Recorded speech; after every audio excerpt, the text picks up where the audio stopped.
Welcome to Sleep with Secrets, where bedtime gets darker and secrets never sleep. If you're enjoying the story, don't forget to like and subscribe, because some stories disappear before they're ever heard again. And tell me, where in the world are you listening from tonight? I'd like to know where the secrets are spreading. Now get comfortable and let's get started. Story 1. The story of two brothers who walked into their home and only one came out alive. It was October 2nd, 1998, in the quiet town of New Freedom, Pennsylvania. The Whitman family lived in a peaceful neighborhood surrounded by well-kept lawns and tree-lined streets. Their home was large, comfortable, just the kind of place you'd expect to find love and safety. Inside that home lived Ron and Sue Whitman, along with their two sons, Zachary, 15, and Gregory, 13. Gregory and Zachary were close.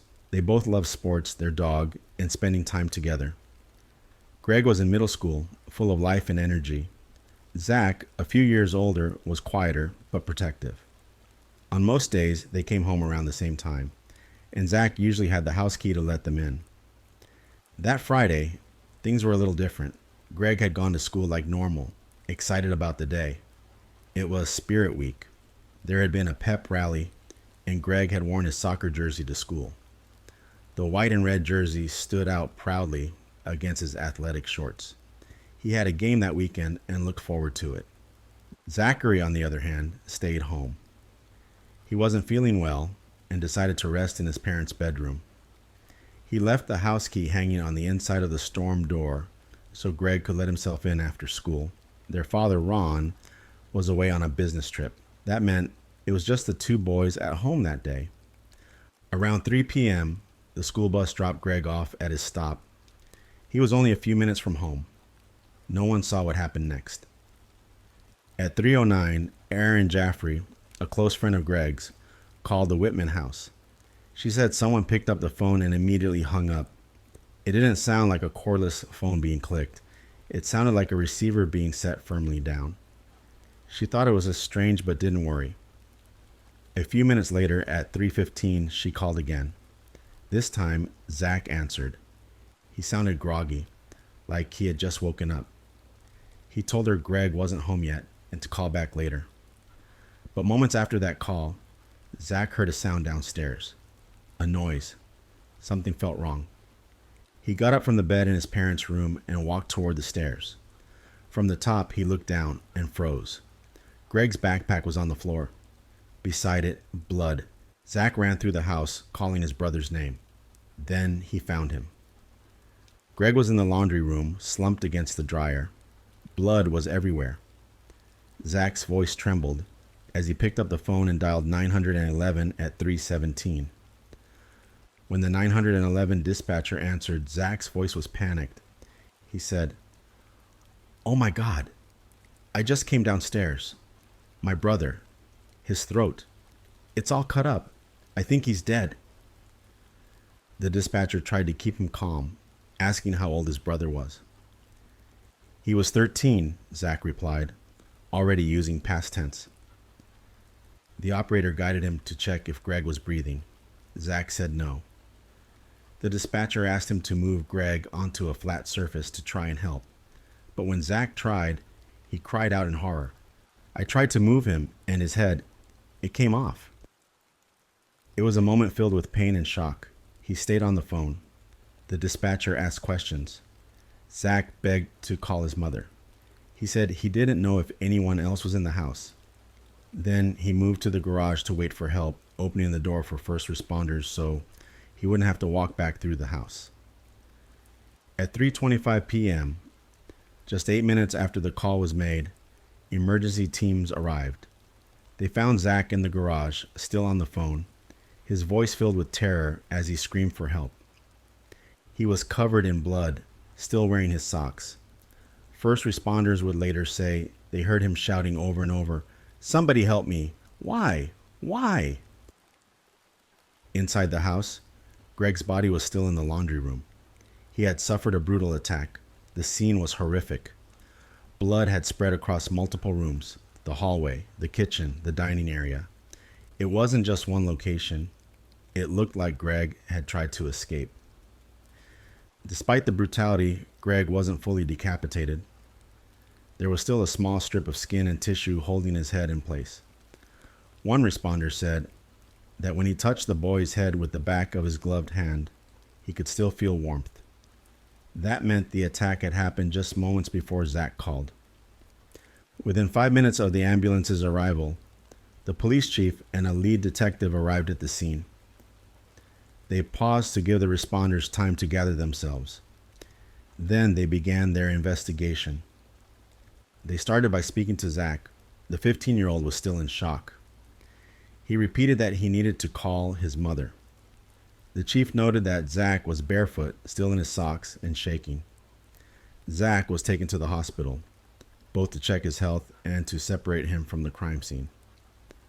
While Zach was taken to the hospital, police secured the Whitman home. The chief of police gave instructions. Officers began canvassing the neighborhood, asking questions, while firefighters were told to set up a perimeter around the house. They also logged every person who entered the scene, but by then, many had already stepped inside. First responders, police officers, and even volunteer firefighters had walked through the house, leaving behind a trail of disturbance. What should have been a carefully protected crime scene had already been compromised. The chief himself conducted a sweep of the house. He found blood throughout, in the entryway, in the kitchen, the hallway, the dining room, and the laundry room where Greg's body was found. It wasn't contained. This attack had moved. From a forensic point of view, the trail told a story. Investigators believed Greg had come home just after 3:10 p.m. They suspected someone was waiting inside. As Greg stepped through the front door, he was attacked from behind. His throat was cut, violently, not cleanly. The small knife used had torn through tissue, muscle, and nearly the spine. The evidence showed Greg tried to escape. His bloody handprints were found on the wall near the front door. It looked like he tried to open it to flee, but couldn't. His attacker caught up. Bloodstains showed he ran into the dining room, maybe trying to outrun the person chasing him. Then he vaulted over a dog gate and turned toward the laundry room. At one point, it looked like he tried to open the garage door, reaching high as if to escape. A gloved handprint was found above the handle, but the door didn't open. Instead, he was forced further into the laundry room. There, he was attacked again. Defensive wounds were found on his hands.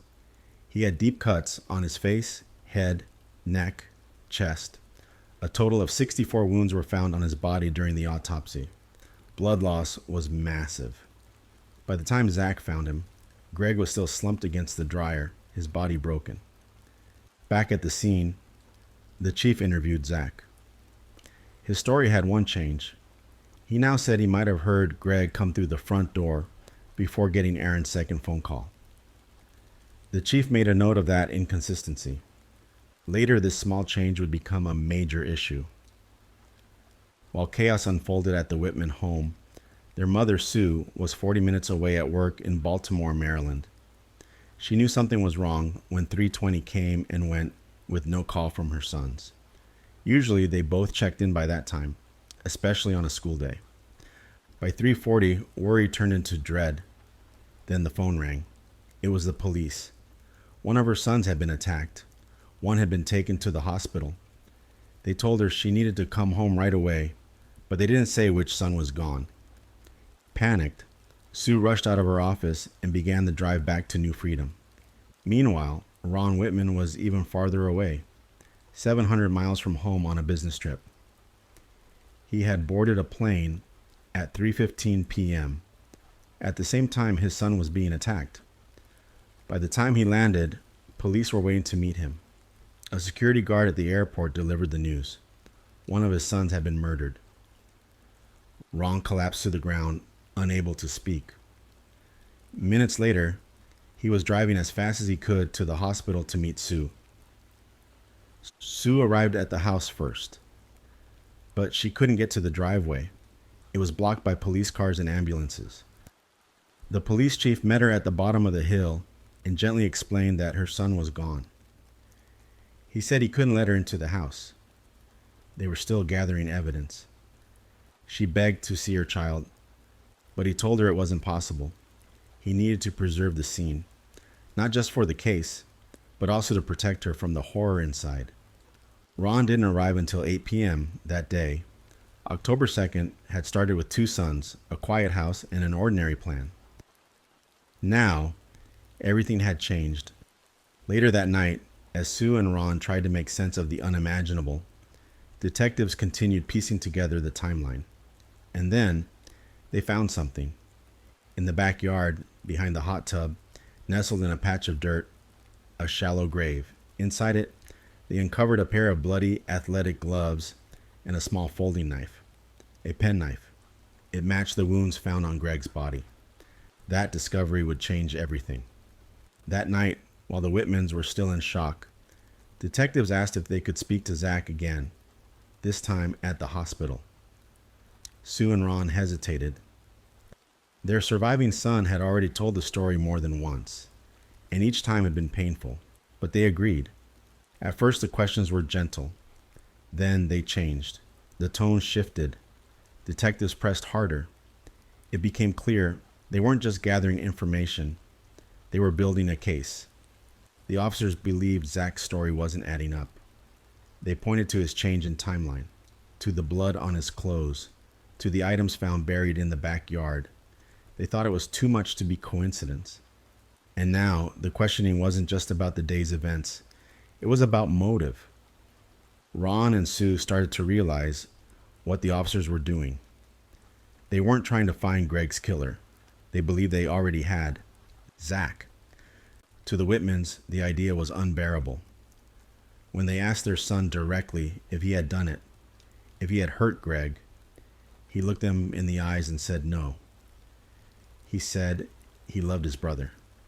He could never do something like that. Ron and Sue believed him. They had always seen how close their boys were.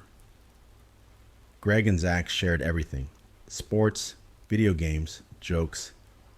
They had the kind of bond that was loud and full of energy, like brothers who knew each other's every mood. Just months before, on a family trip, Greg had wandered off. It was Zach who went searching. Zach who brought him back. Zach who never left his side. Now, as police zeroed in on Zach, his parents felt something shift. They were no longer just grieving. They were fighting to protect the only son they had left. As the investigation deepened, questions about the crime scene itself began to surface. From the start, it was clear the police had moved quickly, maybe too quickly. The Whitman house was only held as an active crime scene for 12 hours. In that short time, multiple people, officers, paramedics, even volunteers, had entered the home. Each step they took risked disturbing crucial evidence. Blood was found in nearly every room. The attack had been violent and chaotic, but with so many people walking through, the scene was no longer pure. Then came a second issue, the luminol test. Police hoped luminol would reveal hidden blood traces, especially footprints. These could show where the killer went, maybe even where they exited, but the team had never used luminol before. They had to read the directions to mix it. They tried multiple times. Eventually, they did get the chemical to react. For a few seconds, it glowed in areas near the backyard hot tub. There were footprints, some leading to a patch of dirt, others trailing back toward the house. But the officers had made a critical mistake. They forgot to set the camera's shutter speed correctly. None of the luminol prints were captured on film. That meant there was no permanent record, only memory. And memory fades. Despite this, the chief insisted he had seen enough. He believed the prints belonged to Zach. He said they were sock prints. He said they led to the gloves and penknife, which were buried behind the hot tub. But without photographs, there was no way to confirm it. No way to prove or disprove his claim. To make matters worse, chemicals from the hot tub could have interfered with the results. Some of the luminol reactions might not have been blood at all, but residue from the water system. It was another layer of doubt in a case already filled with questions. Still, What mattered most to the police was what they had found in the dirt: the gloves, the knife. They believed that was enough. After the discovery of the knife and gloves, the investigation shifted fully towards Zach. The police were no longer looking for answers. They believed they already had them. But the case wasn't simple. Both the victim and the suspect were minors. Both lived under the same roof. That made things legally complicated. When officers searched the backyard and found the buried items, they didn't have a warrant. Normally, that wouldn't be a problem. Zach's parents had given permission to search the property, but they weren't just grieving parents. They were also the legal guardians of the suspect. Could their permission be considered valid if they were under emotional distress? That question would come up later in court. At the time, officers believed they had all they needed. They viewed Zach's behavior as suspicious. They said he had too much blood on him for someone who just found a body. They believed the knife matched Greg's wounds, and they thought the athletic gloves looked like the kind Zach wore for sports. It all pointed in their eyes to one thing: guilt. 2 days after the murder, the Whitmans were called back to the station. Just hours before, they had picked out a casket for Greg. Now they were being shown the evidence against their remaining son. A detective calmly laid out the case. Then another stepped in, harsher, more direct. He told Zach, "We know you did it." Ron and Sue were stunned. They listened as the officers spoke, waiting for something that never came: a reason. No motive had been offered. Why would Zach kill Greg? Why would a 15-year-old suddenly decide to hurt the brother he cared so deeply about? No one could answer that. Still, the police were certain. The district attorney moved quickly. Zach was charged with first-degree murder as an adult. In the state of Pennsylvania, that meant one thing: a life sentence without parole. He was only 15 years old. After the charges were filed, everything changed for the Whitmans. Their son was no longer just accused. He was facing the most serious punishment the law could offer: a life sentence, no chance of release. Ron and Sue didn't believe it. They knew Zach. He was quiet, focused, athletic. He'd never shown signs of anger or violence. They had raised 2 boys who got along, who helped each other, who laughed together, and now one was dead, and the other, they were told, had caused it. Zach was sent back to the family home, but only under strict conditions. He couldn't go outside, couldn't attend school, couldn't be around others.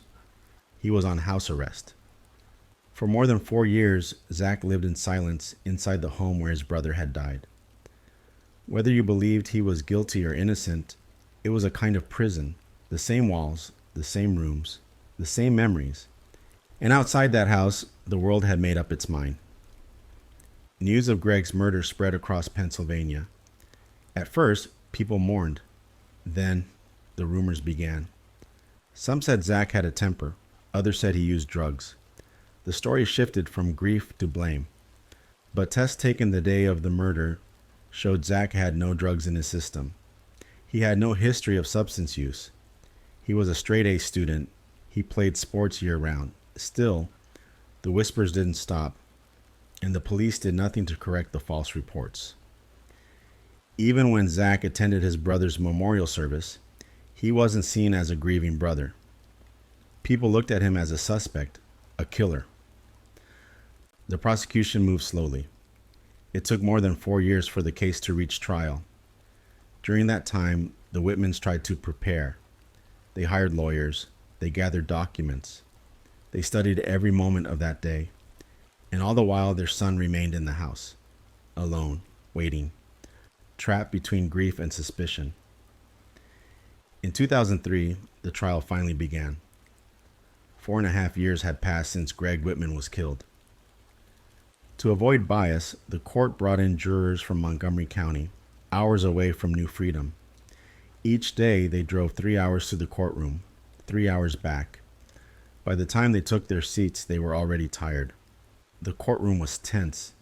The details of the case were difficult: the photos, the autopsy, the pain. But something else was also working against Zach: his age, or rather, what his age used to be. When the murder happened, Zach was 15. But now, sitting at the defense table, he was 20, taller, more serious. And prosecutors knew that would matter. If jurors saw a boy, they might feel sympathy. But a man? A man could be seen as dangerous, capable. The time it took to bring the case to trial wasn't just about building evidence. It was about changing the way Zach looked. His parents watched in silence as the case unfolded. Their new attorney, hired after their original one became ill, made choices they didn't agree with. He didn't bring in expert witnesses. He didn't push hard for phone records. He believed Zach's innocence would speak for itself, but it didn't. The prosecution focused heavily on the physical evidence. They pointed to the sweatshirt Zach wore, claiming it had signs of arterial blood spray. They showed photos of his socks, saying the dirt on the soles proved he had gone outside to bury the murder weapon. They held up the penknife and described the 64 wounds. They showed how Greg's jersey had turned from white to red from the amount of blood lost, and they claimed Zach had done it all in 7 minutes. The defense pushed back. They said the blood pattern on the sweatshirt didn't match a killer's position. It was too small. They noted that no cuts were found on Zach's hands, even though the small knife would have been slippery with blood. They argued that the knife was too dull and too short to cause such damage quickly. But without expert voices to explain these doubts clearly, the jurors were left to choose between facts and fear. And the fear won. After just 11 hours of deliberation, the jury found Zachary Whitman guilty of first-degree murder. The sentence, life in prison without the possibility of parole. He was 20 years old, and in the eyes of the law, his life was over. When the verdict was read, the courtroom fell silent. Then, Ron Whitman stood up and broke down. He had sat through every word, every image, every argument. But when he heard the sentence, life without parole, he couldn't stay still. He shouted in pain and had to be escorted out. The judge didn't hold him in contempt. Everyone understood. He had just lost his second son. For the Whitman family, this wasn't justice. It was devastation. Zach was taken away that same day. He was now inmate number, redacted, sentenced to spend the rest of his life behind bars. Ron and Sue refused to give up. They believed their son was innocent, and they knew if they didn't fight, no one else would. From that moment forward, their lives became centered on one thing: getting Zach out. Their grief over Greg had been forced into silence. There was no time to mourn. Every hour went to meetings, calls, and paperwork. They hired private investigators. They studied transcripts. They wrote appeals. They also never moved. The Whitman house remained exactly as it was on the day of the murder. Same furniture, same wallpaper, the same dining room where Greg's blood had once stained the walls. Sue even left cutout squares in the wallpaper where evidence had been taken. She said if Zach ever got a new trial, she wanted the jury to walk through the house, to see it for themselves. It wasn't just a home anymore. It was a case file, a living memory, a place frozen in time. The years passed. Zach remained in prison. He followed every rule, had no infractions. He earned the respect of officers and inmates alike. But no matter how good his record was, his sentence never changed. Life, no parole. Then, in 2016, something happened. The United States Supreme Court ruled that life without parole for juveniles was unconstitutional. It was cruel, they said. Children's brains weren't fully developed. They deserved a chance to grow, to change, to return to society. The ruling didn't erase Zach's conviction, but it opened a door. Now, he had a chance. By 2016, Zach had spent more than a decade behind bars. Time moved slowly in prison, but outside, something changed that could finally shift his future. A Supreme Court ruling declared that sentencing minors to life without parole was unconstitutional. It was a new chance for thousands across the country and for Zach Whitman. But freedom came with a cost. To be eligible for release, Zach would have to admit guilt. The same legal system that sentenced him now offered a path out, but only if he accepted responsibility for the crime. The district attorney would allow a reduction to third-degree murder, with the possibility of parole in less than a year. Zach was faced with a decision that would define the rest of his life. If he agreed to plead guilty, he could be released as early as 10 months later. He would be free. He could walk out of prison at 36 years old, see his parents, rebuild his life. But in doing so, he'd carry a permanent label, murderer. He would have to stand in front of a parole board and say the words he had denied for nearly 20 years, that he had killed his brother. If he refused, if he held on to his claim of innocence, he might not walk free until he was 55. It was a choice between truth and time, between principle and peace. Zach made his decision. In 2018, he accepted a deal. He pleaded guilty to third-degree murder, saying that he and Greg had gotten into an argument over a phone call, and that in a moment of rage, he had attacked his brother. He expressed remorse. He said he was ready to return to society. And in May 2019, after 16 years in prison, Zachary Whitman was released. On May 21st, 2019, Zachary Whitman walked out of prison. He was no longer a teenager. He was a man in his mid-30s, older, quieter, shaped by years behind walls. But for Ron and Sue, he was still their son, the boy they had fought for, the boy they had waited for. For the first time in 16 years, they were allowed to hug him freely. Their fight had taken everything. They had spent years in courtrooms, writing appeals, digging through evidence. They had held on to hope when few others did. Now they could finally exhale. But it wasn't victory, not really, because nothing could bring Greg back. In the time Zach was incarcerated, the Whitmans had never been able to truly mourn their younger son. Every day since October 2nd, 1998, had been focused on survival, on saving Zach, on proving something. Only now, decades later, could they begin to grieve. After Zach's release, the family quietly moved out of their home in New Freedom. For years, that house had been a monument, a frozen memory. Every wall, every piece of furniture had stayed untouched, preserved for the possibility of a retrial. But now that Zach was out, there was no need to keep the past standing. They packed up and left, settling in a quieter place, far from the town that once held their entire world. Zach started over, but his name remained tied to the case. Headlines across Pennsylvania read, "Zachary Whitman admits guilt." Few took the time to understand why. Fewer still considered that a guilty plea after 16 years might not be the whole story. Whether Zach was guilty or innocent, only two people truly knew what happened that day. One of them was gone. The other had just stepped back into the world, carrying the weight of a lifetime. There are stories that end with justice, others with truth, but some, like the one of the Whitman family, end with a question.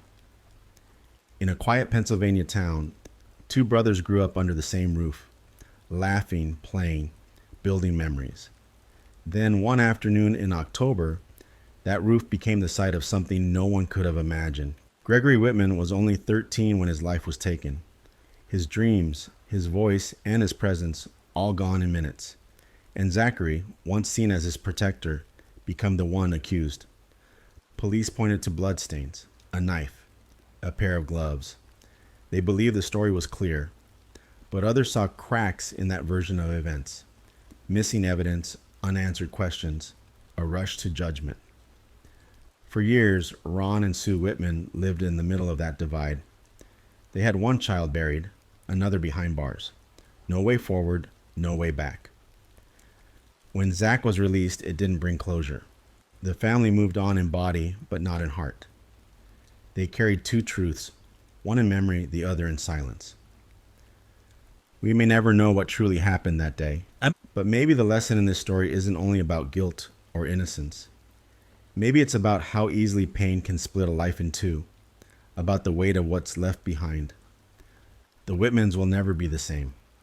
Their story is one of loss, of time, of trust, of everything they once knew. But still, they endured. Sometimes the truth is quiet, buried beneath grief, memory, and years of silence.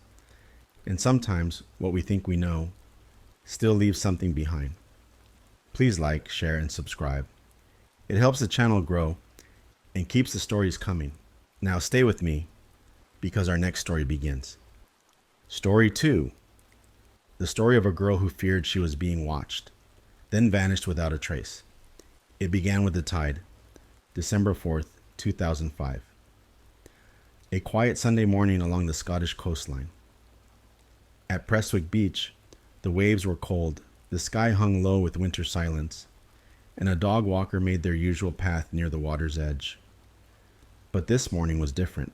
There, lying near the seawall, where the ocean rarely reaches, was the body of a young woman, face up, sand and seaweed covering her skin, her long, fair hair tangled in the wind. Her green winter coat and backpack were beside her, almost too perfectly placed. She was identified quickly. Her passport was still in her bag. Her name was Annie Borgeson, but how Annie ended up there, alone far from her apartment in Edinburgh, has haunted those who knew her ever since.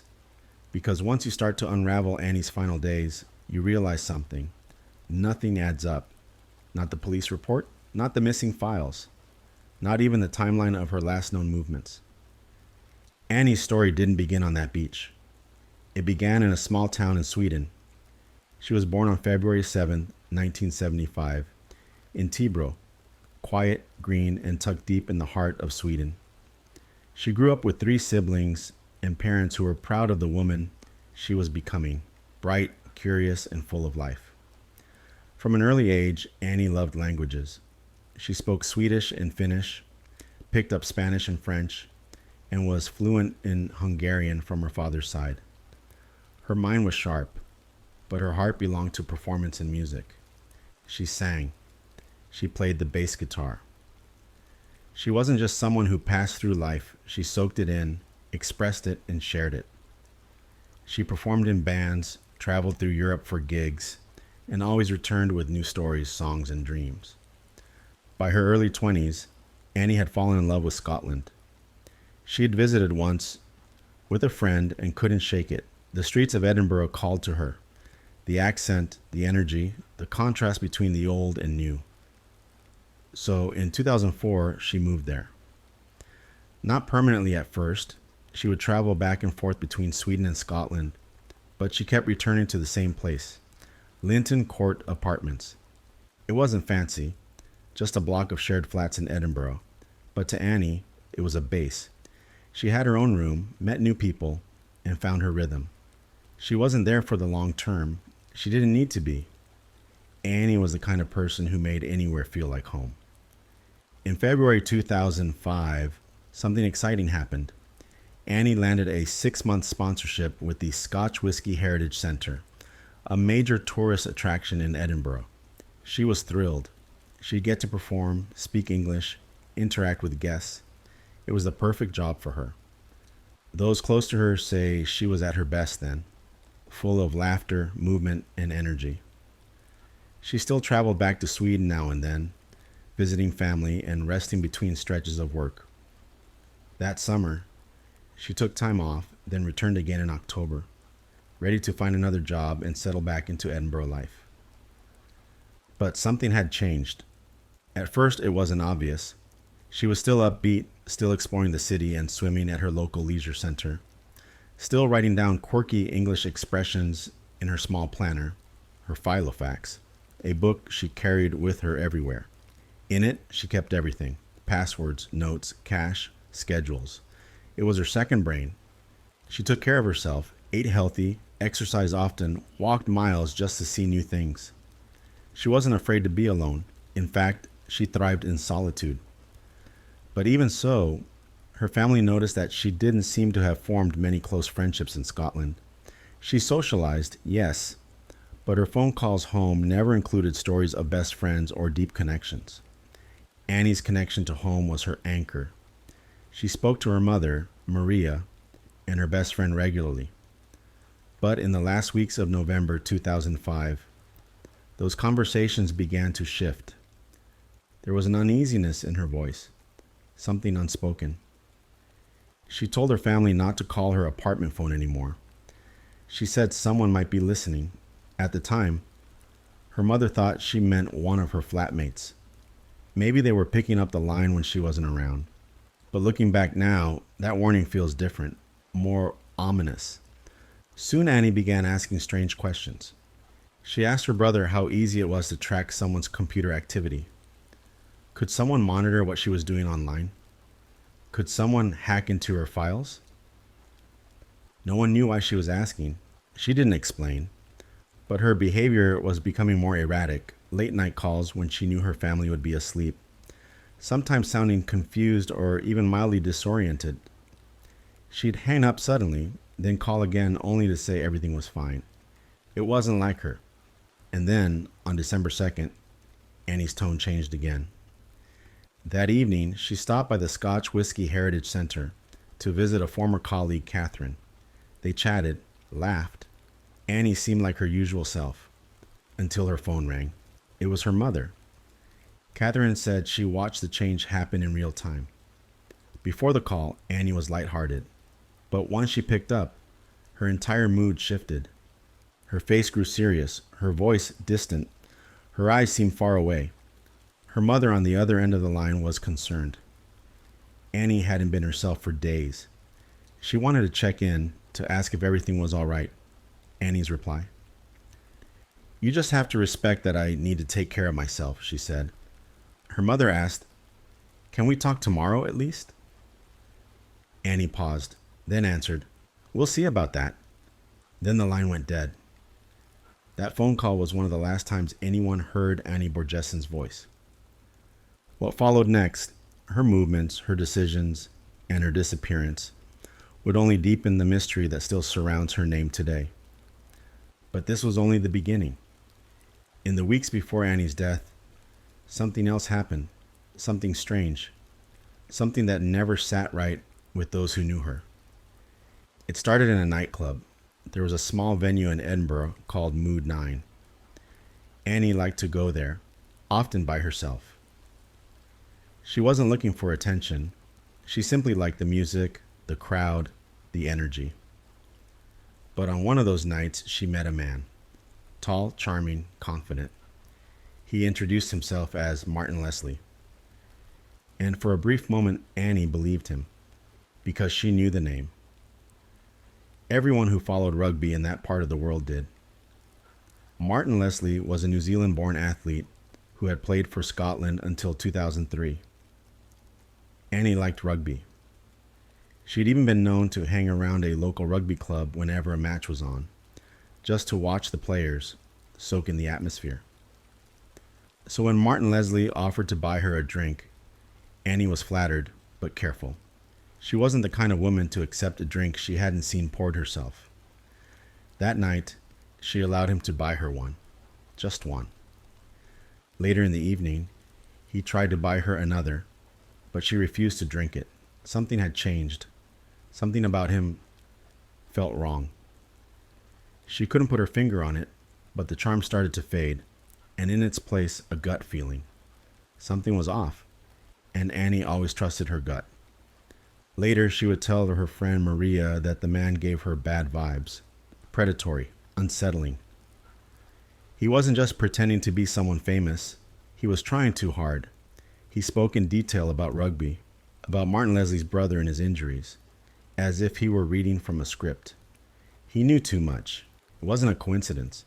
It felt rehearsed. A few days after that encounter, Annie was at her local leisure center for a swim. This was part of her routine. She loved swimming, was a strong swimmer, and would often go alone to unwind, to think, to reset. But on this particular day, the man from the club showed up again. He didn't say he was there to swim. He didn't bring any gear.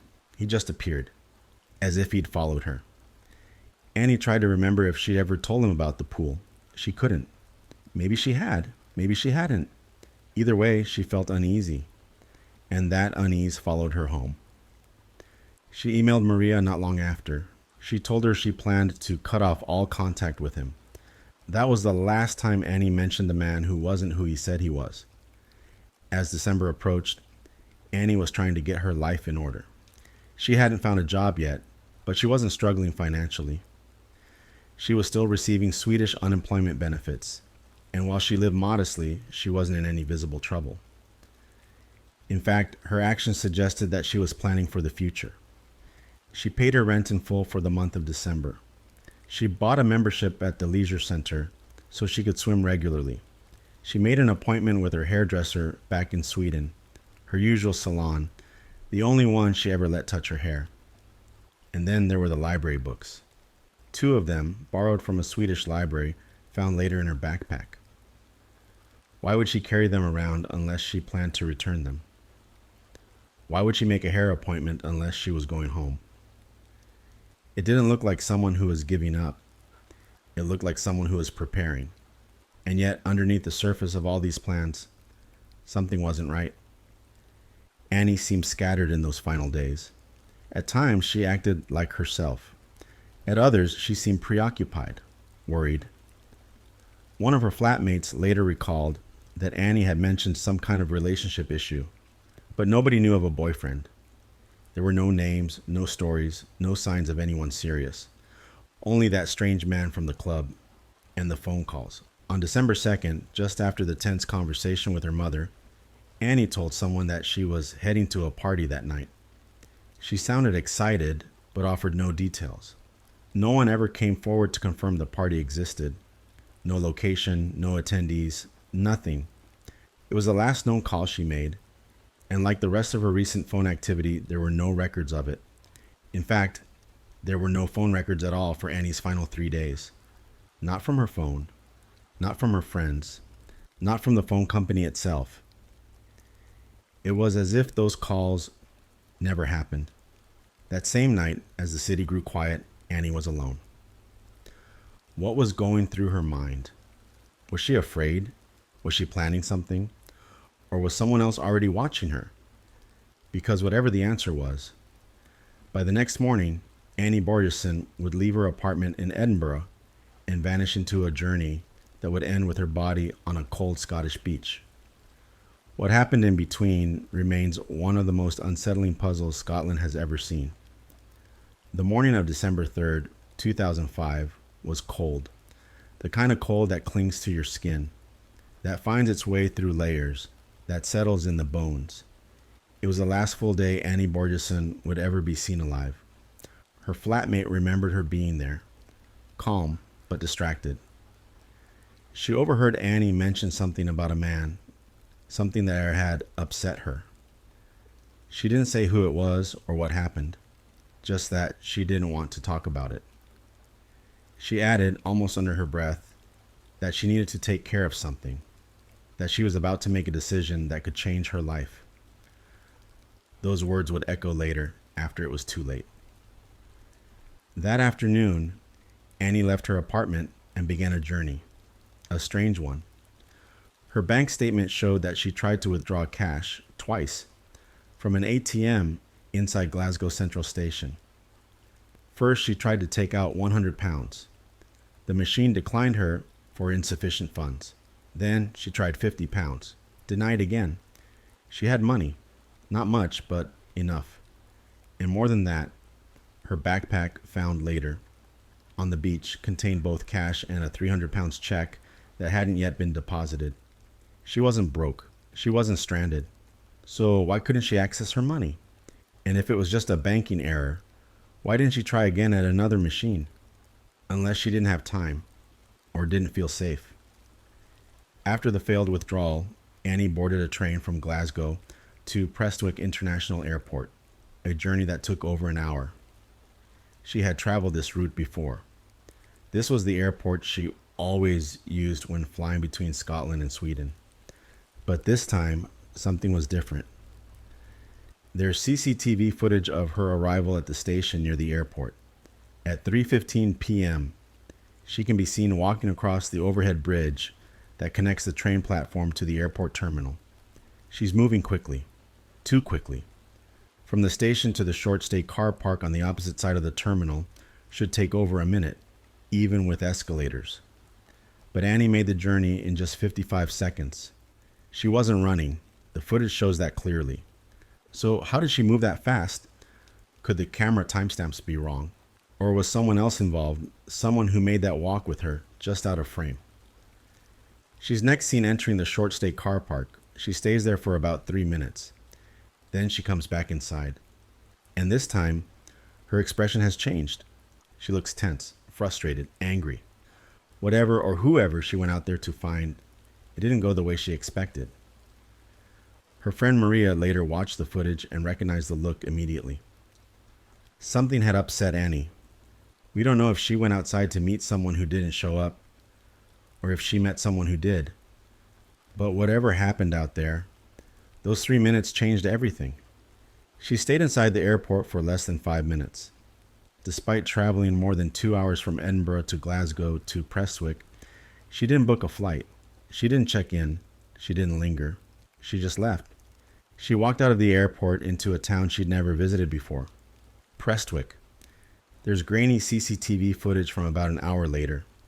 A tall, slender figure, possibly Annie, can be seen walking down Station Road headed toward the beachfront. The figure wears a backpack. The stride is familiar, but it's impossible to say for certain if it's her. Some believe it was. Others aren't convinced. It was getting dark by then, around 4:30 or 5 p.m. The sun sets early in Scotland in December. The temperature had dropped. The streets weren't empty, but they were quiet.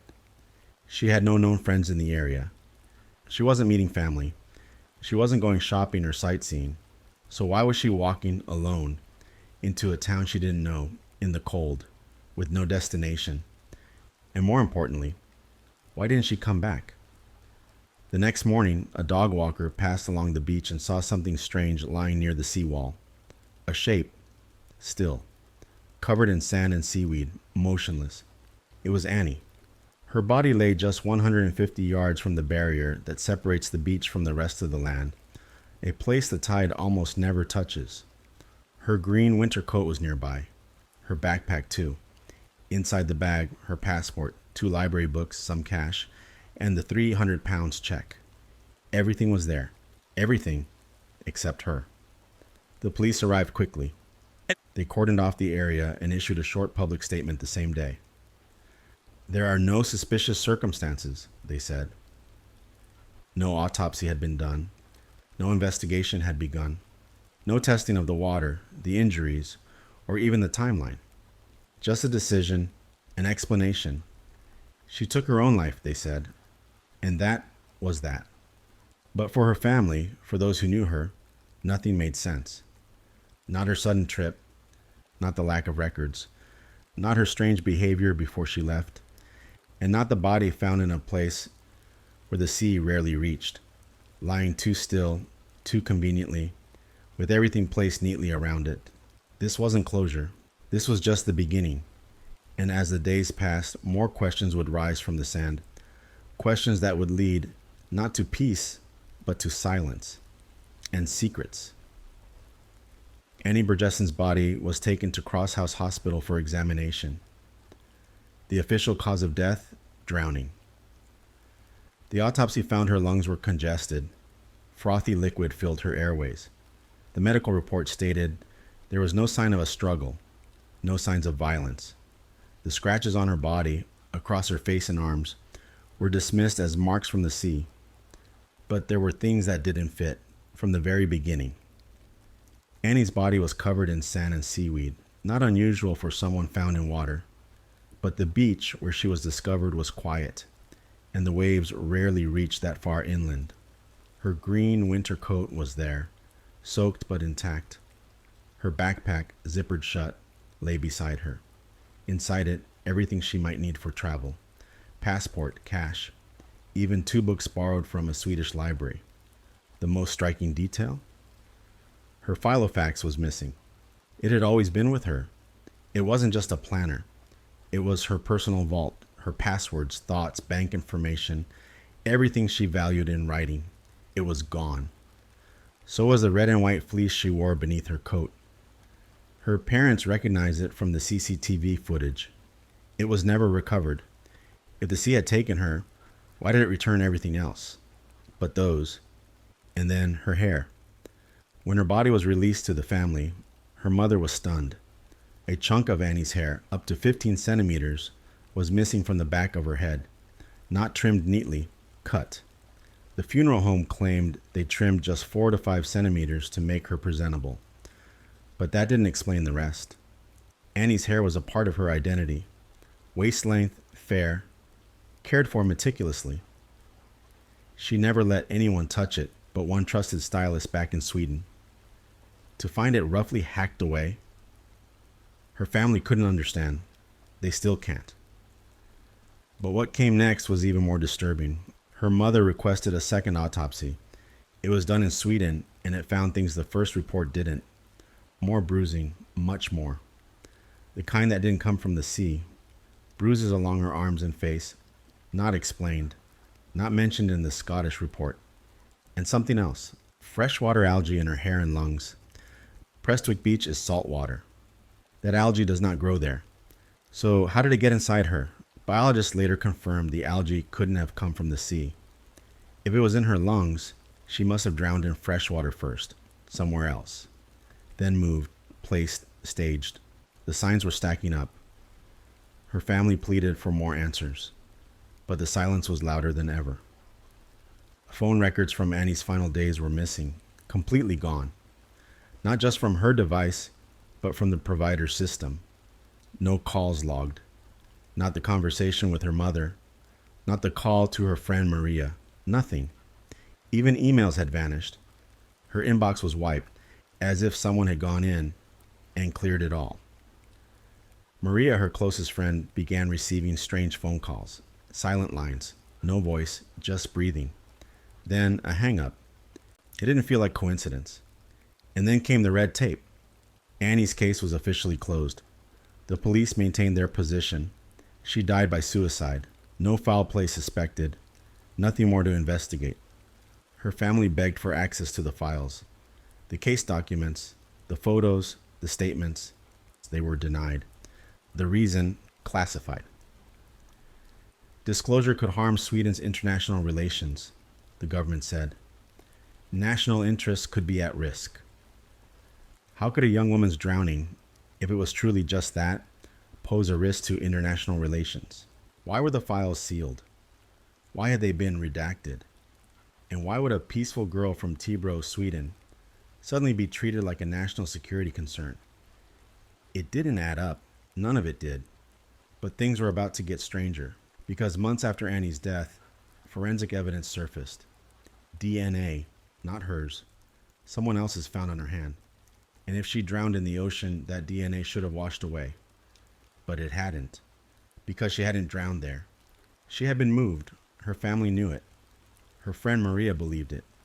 And more people were beginning to agree. Annie Borgerson didn't walk into the sea.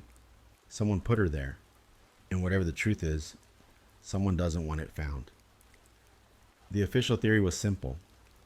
Annie Borgerson took her own life, but nothing about her last days supported that. She had paid her rent in full. She had booked a hair appointment back in Sweden for the very next day. She was carrying library books she planned to return. She had enough money and a check worth 300 pounds in her bag, and her family insisted she showed no signs of planning to end her life. Annie was a strong swimmer. Prestwick Beach was shallow, the water cold. To drown there, she would have had to walk far out into freezing waves and fight every natural instinct to survive. There were no weights in her bag, no note, no confirmed goodbye. Yet the police were quick to close the case. They never tested whether the water in her lungs was salt or fresh. They never confirmed where the algae came from. They didn't interview the man pretending to be Martin Leslie. They didn't follow up on the strange 3-minute gap in the airport car park. They never tracked down her missing fleece or Filofax. And they didn't explain how someone could erase all her calls and emails from every record. But the family kept asking, and the theories started to grow. One theory suggested Annie may have been targeted by someone close, possibly the man she met at the nightclub. He wasn't Martin Leslie, that much was clear. He lied about who he was. He showed up at her swimming pool without invitation. She told her friend he gave her predatory vibes. She didn't want anything more to do with him, but he had found her once. Could he have found her again? What if he followed her to Prestwick? What if she saw him in the car park? That could explain the anger in her face when she came back inside. Maybe he confronted her. Maybe he lured her away. And maybe he took her life. No one ever identified him. Another theory circled around something darker: drug trafficking. Some believed Annie may have been coerced into carrying something between Sweden and Scotland. Maybe she was under pressure. Maybe that's why she asked her brother about computer surveillance. Maybe she was trying to get out. Supporters of this theory pointed to her trip to the airport, possibly to meet someone connected to the scheme. Maybe she found out she wasn't being paid. She tried to withdraw money and couldn't. Maybe that broke her trust. Maybe they silenced her to protect themselves. But there was no solid proof, just questions. Then there was the most chilling theory of all, that Annie was mistaken for someone else. A Swedish journalist named Kristina Borjesson, spelled almost identically, was investigating the CIA's secret rendition program at the time. Flights suspected of transporting detainees to black sites had reportedly passed through Prestwick Airport. Christina had written articles about it. Could Annie, with her long blonde hair and similar name, have been mistaken for the journalist? It seemed far-fetched. Until Maria, Annie's friend, started receiving those silent phone calls. Until her emails about the case began disappearing. Until government agencies refused to release files, calling the case a potential threat to national relations. Who has the power to delete all phone records from a provider's system? Who can seal documents from both Swedish and British authorities? Who can make witnesses vanish, leads disappear, and evidence go cold? There were no answers, only that Annie was dead, her body found in a place she should never have been, her final days wiped clean of communication, her belongings perfectly placed beside her, and her family left with silence. Officially, the case remains closed, but the truth hasn't been buried. Not to those who remember her, not to those who still ask questions. Because Annie Borjesson's story was never just about what happened on a beach. It was about what was hidden afterward. On the morning of December 4th, 2005, a dog walker strolled along Prestwick Beach. It was quiet, just the sound of waves brushing the shore. Then he saw it, a body lying near the seawall. It was a woman, her back on the sand, seaweed tangled in her hair, her green winter coat and backpack placed nearby. Police were called immediately. They quickly sealed off the area. Her passport, found in her bag, identified her as Annie Borjesson. But by the time news reached the public, the message was already clear. Just one day after her body was found, a local paper released a 72-word report. It stated that there were no suspicious circumstances. That line came out before an autopsy had even been conducted. Her age in the report was incorrect. Her place of discovery was wrong. But the most troubling detail wasn't a typo. It was the conclusion. Authorities had decided from the beginning that Annie's death wasn't suspicious, and they stuck to it. But her family didn't. They couldn't. Because none of it made sense. Annie was found 150 yards from the sea, a place the tide rarely reaches. Yet her body, her coat, and her backpack were all there, together. The coat still nearby, the backpack zipped shut with her belongings inside. No signs of a struggle, no torn clothes, no waterlogged mess spread along the beach. Everything had landed too clean, too close, too perfect. Even stranger, the autopsy did not test if the water in her lungs was salt water or fresh water. The police never verified whether she drowned in the sea or elsewhere. There were scratches on her face, bruises on her arms. Police said these were caused by contact with objects in the water. But something didn't add up. After the first autopsy in Scotland, Annie's body was returned to her family. On December 16th, her mother saw her daughter's body for the first time, and something was wrong. A large portion of Annie's hair was missing, up to 15 centimeters cut from the back. Her family was devastated. Annie cherished her hair. It was waist length. She only trusted one hairdresser, back in Sweden. She treated her hair with care.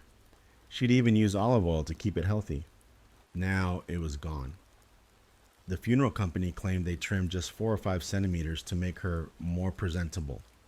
But that still left nearly 10 centimeters unaccounted for. Why was it cut? Where was it? Her family asked questions but got no answers. They demanded a second autopsy. It was done in Sweden, and the results painted a different picture. There were far more bruises than the first report mentioned.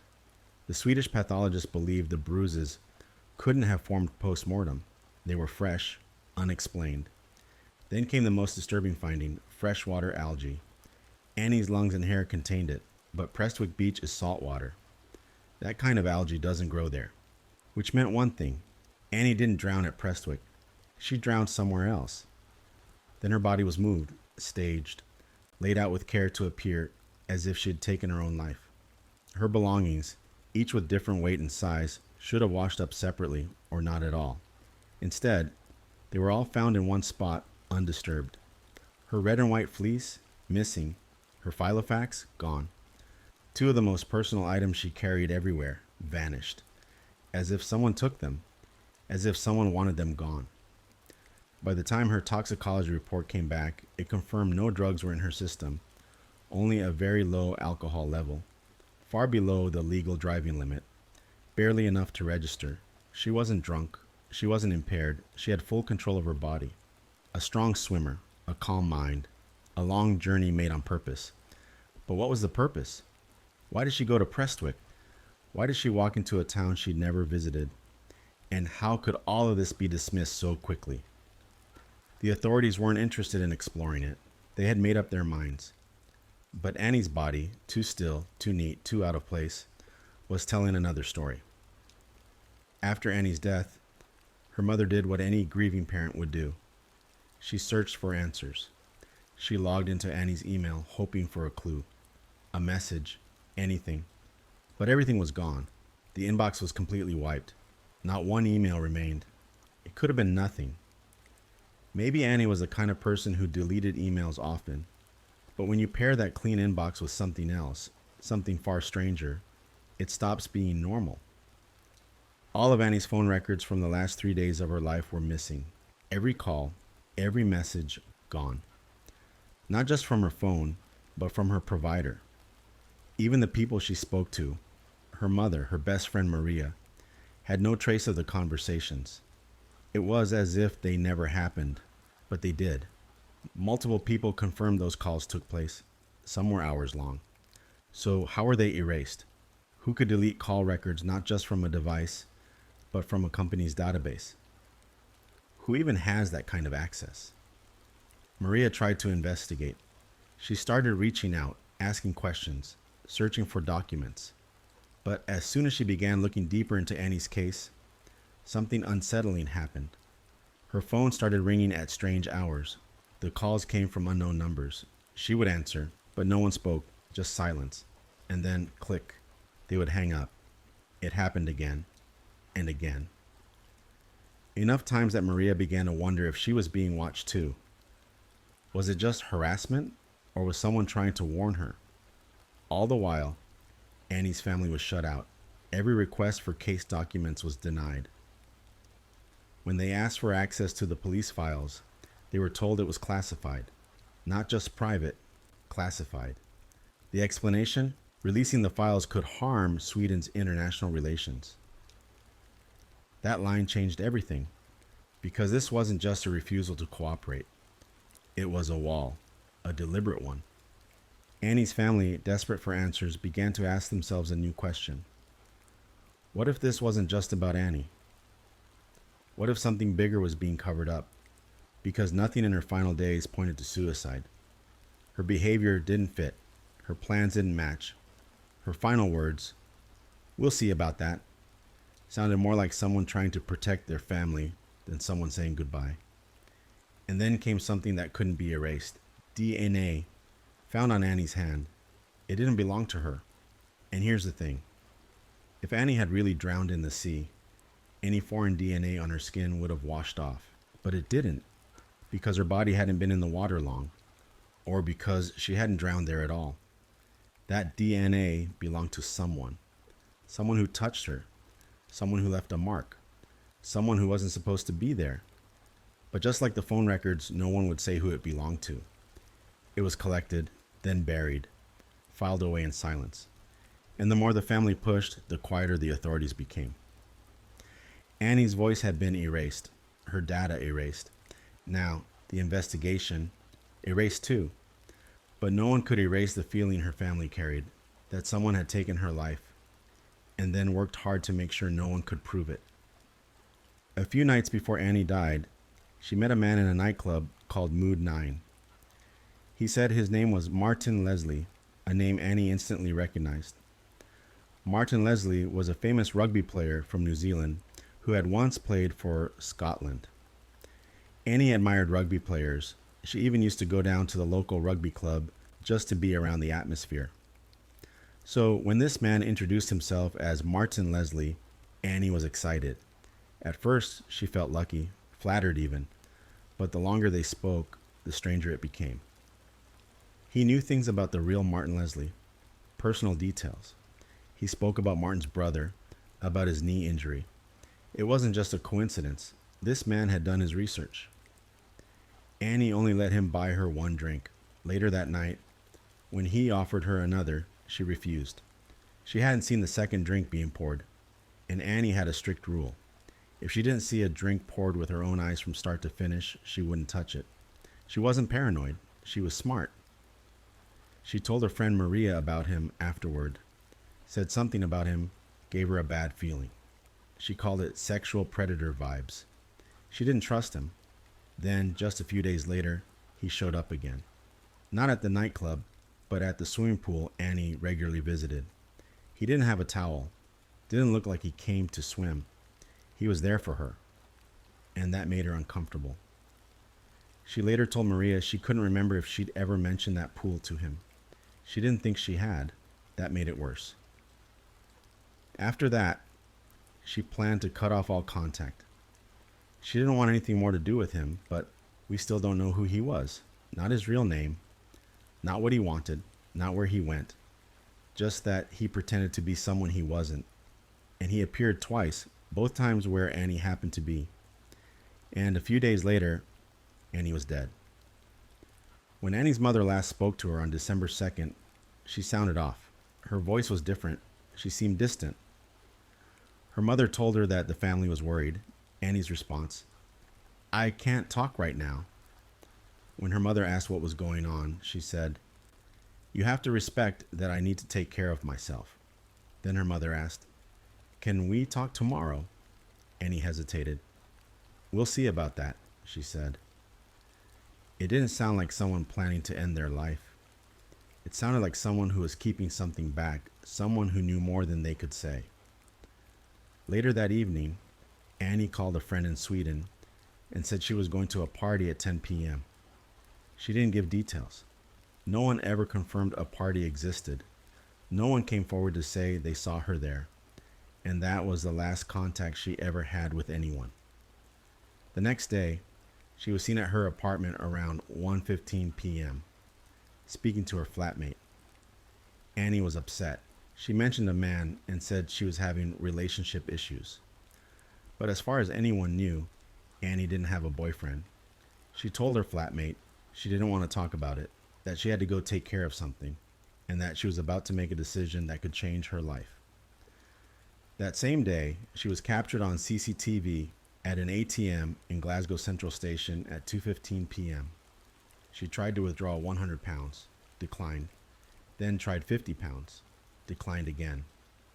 But she wasn't broke. There was money in her backpack and an uncashed 300 pounds check. After that, she took a train to Prestwick International Airport.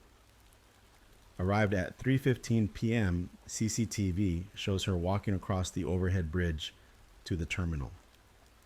She reaches the short-stay car park in just 55 seconds. That's too fast. People tested the walk. Same height, same build, and it took over 1 minute 30 seconds. Even walking the escalator only shaved it down to 120, unless the timestamps were wrong or someone helped her. She stayed outside for 3 minutes. When she came back inside, she looked angry. Her face showed frustration, maybe disappointment. Then, without hesitation, she walked out of the airport. Total time at Prestwick, 4 minutes and 41 seconds. She traveled over 2 hours to get there and stayed less than 5. It didn't make sense. From there, it's believed she walked toward Prestwick Town Center, a 30-minute walk, somewhere she had never been before. Later that evening, around 4 or 5 p.m., a CCTV camera caught a figure walking on Station Road. The person wore a backpack, same height and build as Annie, but the footage was poor. Her family couldn't say for sure if it was her. The next morning, her body was found on the beach, not floating, not buried, lying still on the sand just below the sea wall, her coat and bag nearby, neatly placed, too neat, too silent. When the police arrived at Prestwick Beach, they found Annie's body lying on her back, close to the seawall. Her green winter coat and backpack were right next to her. Her passport was inside the bag. Everything looked untouched, too clean. The beach rarely sees water come up that far. Tides don't carry coats, backpacks, and bodies to the same spot. Not like that. Not all together. A man approached the police and gave a statement. He said that the evening before, around 4:30 p.m., he and a friend had been walking along the promenade and saw a person standing far out, about 150 yards, just staring into the water.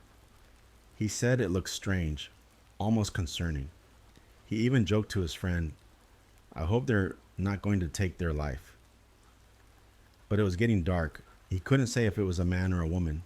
He couldn't say it was Annie. Still, police wrote in their report that the man said the person resembled the body on the beach, something he never said. They made it fit their conclusion that Annie had ended her own life. Even before the autopsy, the police told reporters there were no suspicious circumstances. They decided it was suicide before any evidence was tested. The first autopsy claimed drowning. Her lungs were full, frothy liquid in the airways. They said there was no sign of foul play, no drugs in her system, just a low alcohol reading, 0.02%, barely a trace. But Annie was known to drink rarely, and never much. Her friend said she might have had 1 or 2 drinks, maximum. Even that night, no one saw her drink before leaving. She was careful, smart, always watched her glass, always kept her limits. There were bruises. The police said they were likely caused by contact with rough objects in the water. But that explanation didn't sit well. Her face had marks, her arms too. Small square-shaped patterns on her right arm, scratches, discoloration. The family didn't accept that the sea caused them. Later, her flatmate said some personal items were missing. A toothbrush, toothpaste, a few clothes, like she had packed lightly to go somewhere. Maybe she planned to fly home. Maybe it was a surprise for her family. She had a hair appointment booked in Sweden for December 5th. She had 2 library books from Sweden in her bag, ready to return.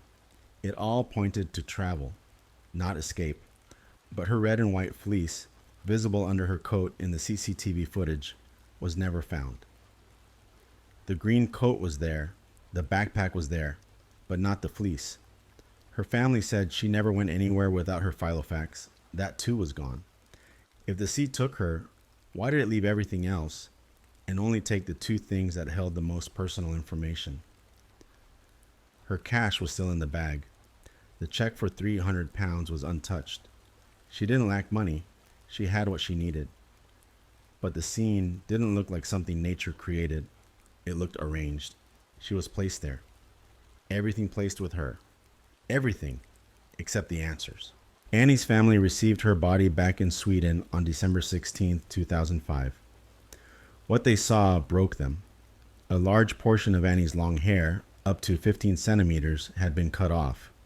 It wasn't trimmed neatly. It was missing. And for Annie, that wasn't a small detail.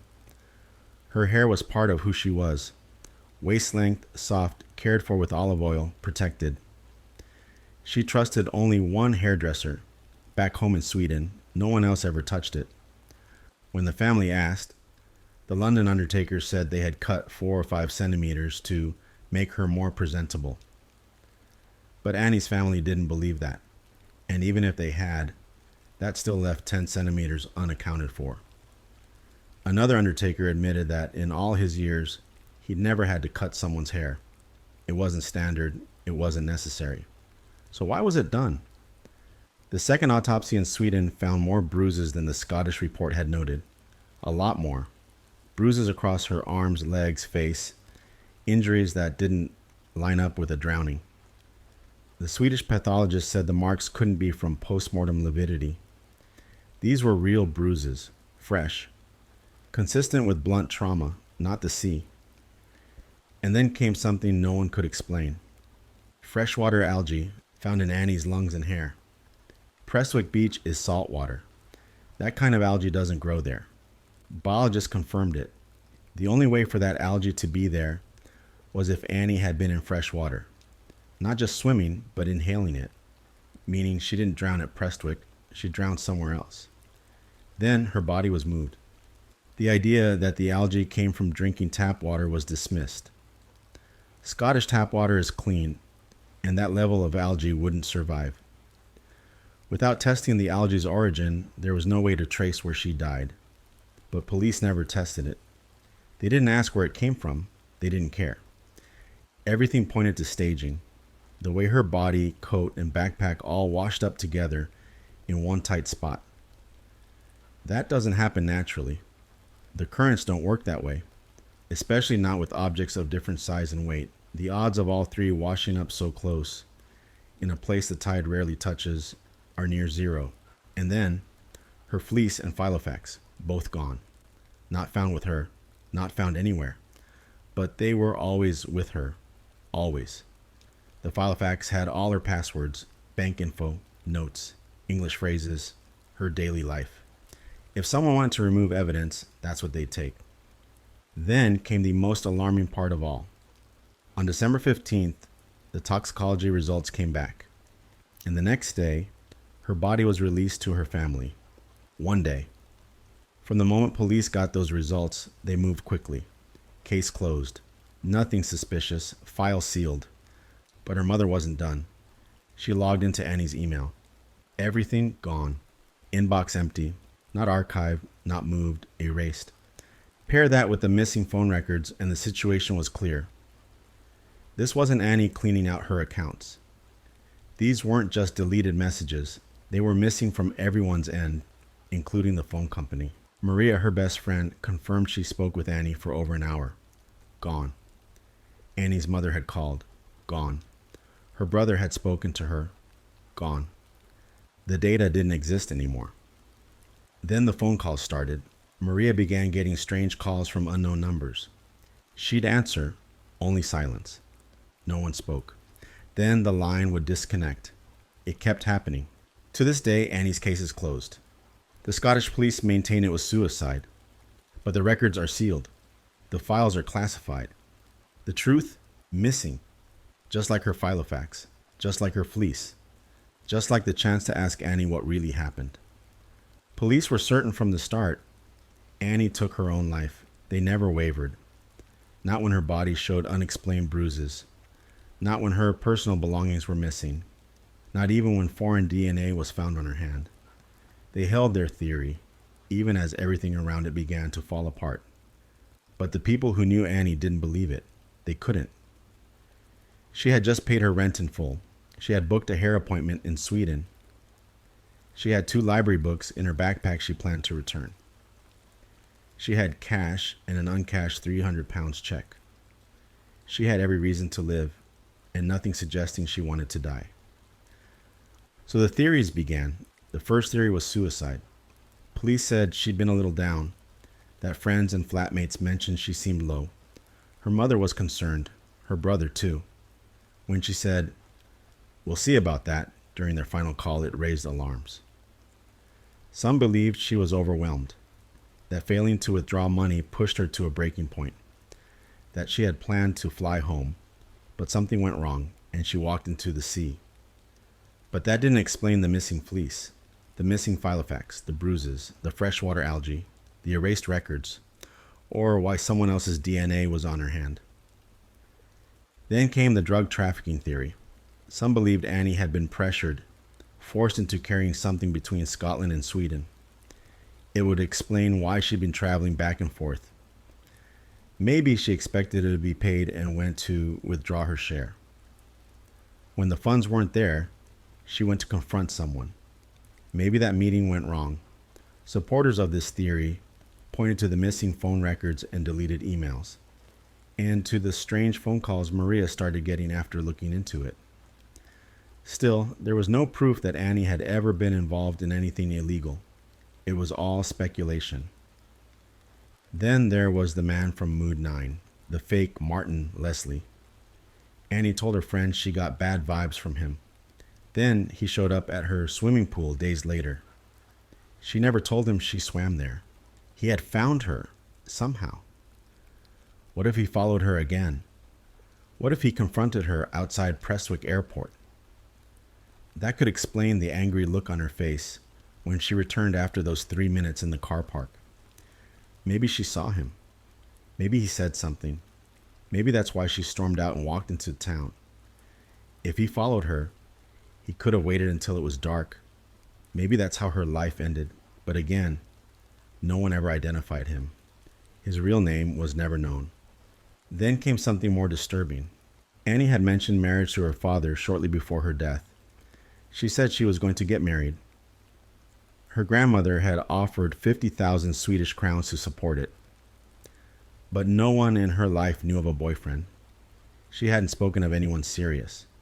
If she was planning a wedding, it was a secret. And if she was planning to introduce someone to her family, maybe she was going to meet him at the airport. Maybe he backed out. Maybe they argued. That could explain her frustration. That could explain why she walked into town alone. But it didn't explain the bruises, or the missing items, or the erased data. Her mother wondered if Annie had tried to help someone. Maybe she saw something she wasn't supposed to see. Maybe she tried to stop a man from hurting someone else. Annie was the kind of person who would step in, speak up, protect a stranger. If she had done that, maybe she was targeted. Maybe it wasn't planned, but it was final. Then came the most extreme theory, the CIA. There was a journalist named Christina Borgeson, same surname, blonde, similar age. She was openly critical of U.S. foreign policy and was reportedly investigating CIA rendition flights that passed through Prestwick Airport. People began to wonder, could Annie have been mistaken for Christina? It sounded far-fetched until you looked at the sealed documents, until you looked at the missing phone records, until you looked at the algae in her lungs, the data wiped, the police report that declared suicide before an autopsy, the refusal by both British and Swedish governments to release the case files. The reason? Disclosure could harm international relations. Why would a suicide do that? Who has the power to delete every trace of someone's last days? Who has the reach to take emails, phone records, and digital footprints and erase them? Maria's emails started disappearing when she began asking questions. She started getting silent phone calls again and again. Someone was watching. Someone didn't want her digging. And Annie's warning before her death, they might be listening, suddenly made sense. If she was mistaken for someone else, if she was seen at the airport and misidentified, if someone believed she was looking into things she shouldn't have been, then maybe she didn't die by accident. Maybe she was silenced. The truth is buried. The records are sealed. The questions still echo. Who was Annie Borgeson to those who wanted her erased? From the start, Annie's family never accepted the official explanation. They weren't asking for conspiracy theories. They just wanted honesty. But the more they asked, the less they were given. After the second autopsy in Sweden revealed injuries and freshwater algae, the family pleaded for reinvestigation. They were denied, repeatedly. When they tried to access the case files, they were told the documents were classified. The reason? Disclosure could damage Sweden's international relations. Not privacy, not sensitivity, international relations. The case was closed, sealed, locked behind official language. To this day, Scotland's authorities maintain Annie's death was not suspicious. They see no reason to reopen the case. They claim there's no evidence of a crime, but everything suggests otherwise. DNA was found on Annie's hand, DNA that didn't belong to her. If she drowned in the sea, that DNA should have washed away. It didn't. That means someone touched her before she died, maybe after. Someone who hasn't been identified. Someone who left no explanation behind. Annie had bruises, fresh, widespread, and never properly explained. Her red and white fleece was never recovered. Her Filofax, which held her passwords, contacts, notes, gone. She never went anywhere without it. And yet, at the time her body was found, it was missing, never seen again. Her emails were deleted. Her phone records erased. Not just from her phone, but from the provider. Even the people who spoke to her, her friend Maria, her mother, her brother, had no logs. It was as if those conversations were never made.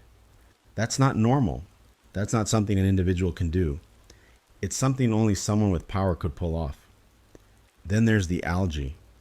Not just any algae, but freshwater algae found in her lungs. Prestwick Beach is saltwater. That algae doesn't exist there. If it was in her lungs, it means she inhaled fresh water. It means she drowned elsewhere. So why was her body on a saltwater beach? Why was it placed in a spot where the tide rarely reaches? Why was her coat there? Her backpack? But not her fleece, not her Filofax. Everything left carefully behind except the things that could explain the truth. And the documents? Redacted, hidden, marked as secret under laws meant to protect diplomatic relationships. How could the suicide of a single young woman in Scotland threaten diplomacy?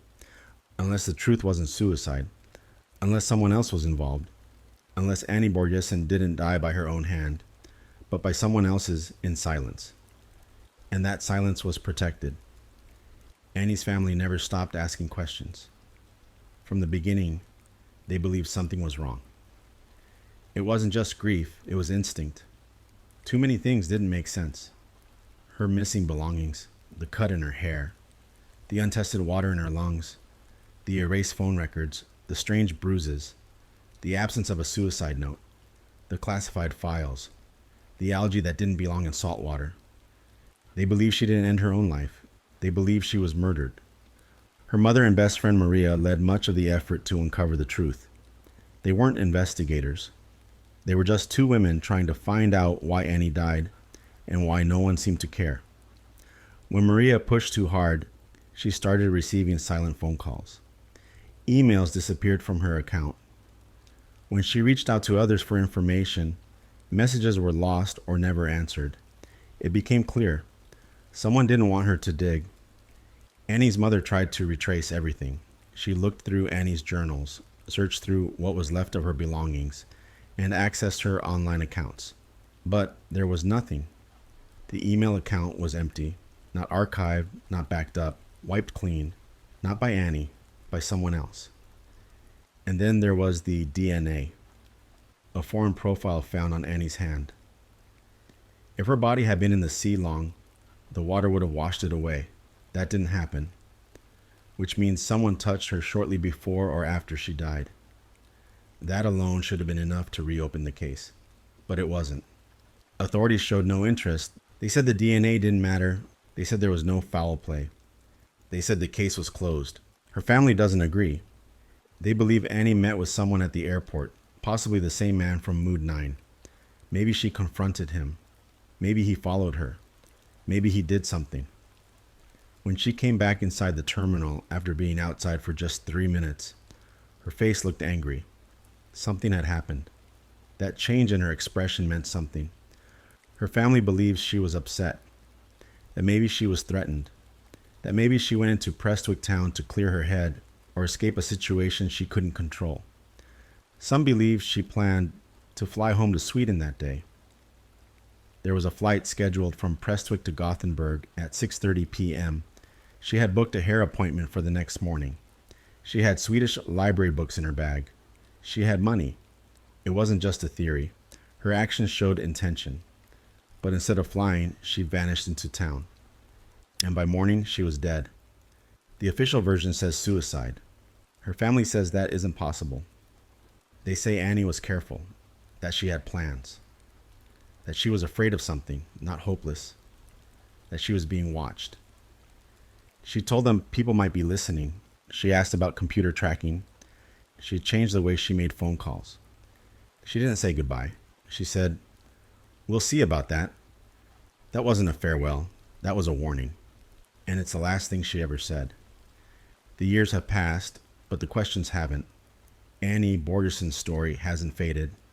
It's just been buried under silence, sealed files, and a verdict her family refuses to accept. She was 30 years old, bright, independent, a talented woman fluent in 5 languages, a musician, a traveler, someone who walked through life with purpose. She had goals. She had plans. She was cautious and observant. She knew how to protect herself. She wasn't careless. Yet in the end, she was found lying on a cold Scottish beach. No signs of a struggle, officially. But too many signs were ignored. Too many warnings brushed aside. A false identity, a stalker, a 3-minute disappearance in the airport car park, a body placed where the sea couldn't reach, items missing, haircut, freshwater algae in her lungs, phone records gone, emails wiped, DNA that didn't belong, documents marked classified, not for privacy, but for diplomatic reasons. Authorities shut the door early. They stuck to suicide. They ignored the bruises, the cut hair, the sealed evidence. They didn't ask why someone with travel plans, a hair appointment, library books, and an uncashed check would suddenly end her life. They didn't test the water in her lungs. They didn't question the missing fleece or the vanished Filofax. They didn't explain the DNA, and they never looked back. But Annie's family still does. They remember the little things, her laughter, her notes in English, the way she carried her Filofax like a lifeline, her strong swimming, her love for performance, the way she used to call late at night just to talk. And then they remember how all of it ended with silence. A silence protected by authorities. A silence backed by power. A silence too calculated to be random. Theories will continue. Some say she was followed. Others believe she saw something she shouldn't have. Some believe she was mistaken for someone else. Or maybe it was all intentional. Maybe someone knew exactly who she was and wanted her gone. But the truth never came. The files remain sealed. The story remains unfinished. And somewhere in that silence, the real reason Annie Borgeson died is still waiting to be found. That was the story of Annie Borgeson.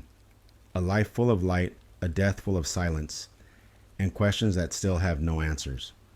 But the night isn't over yet. Stay with me. Because another story begins right now. A different life, a different mystery, one that also refuses to be forgotten. Let's begin. Story 3. It was a Friday night in June 1984. Bath, England was calm. The streets were familiar, the lights soft, the air warm. In one quiet neighborhood, nothing seemed unusual, until a young girl named Melanie Rode didn't come home. Melanie was just 17. She lived with her parents in a quiet home on St. Stephen's Close. Her older siblings had already moved out. Her sister Karen was married with 2 children, and her brother Adrian was away at college in Scotland. Melanie was the youngest, the baby of the family. Her sister used to call her the little duckling. The Rode family had moved to Bath 2 years earlier. They loved the town. It was beautiful and safe, one of the safest cities in England. Melanie quickly found her place. She attended the Bath High School for Girls and was well liked by everyone. She was smart, confident, and full of life. Her friends voted her deputy head girl. She was on the hockey team. She was doing well in school and was preparing for her university future. Everything seemed to be going right. That Friday, Melanie spent the afternoon with friends. They played tennis, then made plans to go out later that night. Melanie met her boyfriend Michael and a group of their friends. They headed to the Kingston Road area, a popular spot in Bath with bars and clubs. The night went on. The group moved from place to place. Eventually, they ended up at a club called Beau Nash. They stayed there until about 2 a.m. when the bars closed for the night. Friends began saying their goodbyes and going their separate ways. Michael offered to pay for a taxi to take Melanie home. But she said no. She wanted to walk. It wasn't unusual. She often walked home after nights out. She liked the fresh air, and Bath felt safe. The walk from the club to her home took about 30 minutes. It was well lit and familiar. Melanie had walked it many times before. She left Broad Street and started walking. No one knew it would be the last time anyone would see her alive. The next morning, around 5:30 a.m., a milkman named Andy was out on his regular delivery route. His 11-year-old son was with him. As the boy dropped milk bottles at houses along St. Stephen's Court, he saw something. It was the body of a young woman. She was lying in a pool of blood, motionless. Police were called immediately. When they arrived, they sealed off the scene. They needed to protect every piece of evidence they could. Melanie had been stabbed 26 times. She had been sexually assaulted. Her body was found near a garage. On a ledge nearby, police found a set of keys with a wooden block. On it, one word was engraved: Melanie. Police didn't yet know who she was, so they drove through the surrounding streets with a loudspeaker, calling out the name. Melanie, Melanie. They hoped someone would come out and respond. At home, Melanie's parents had just woken up. It didn't take long to notice she hadn't returned.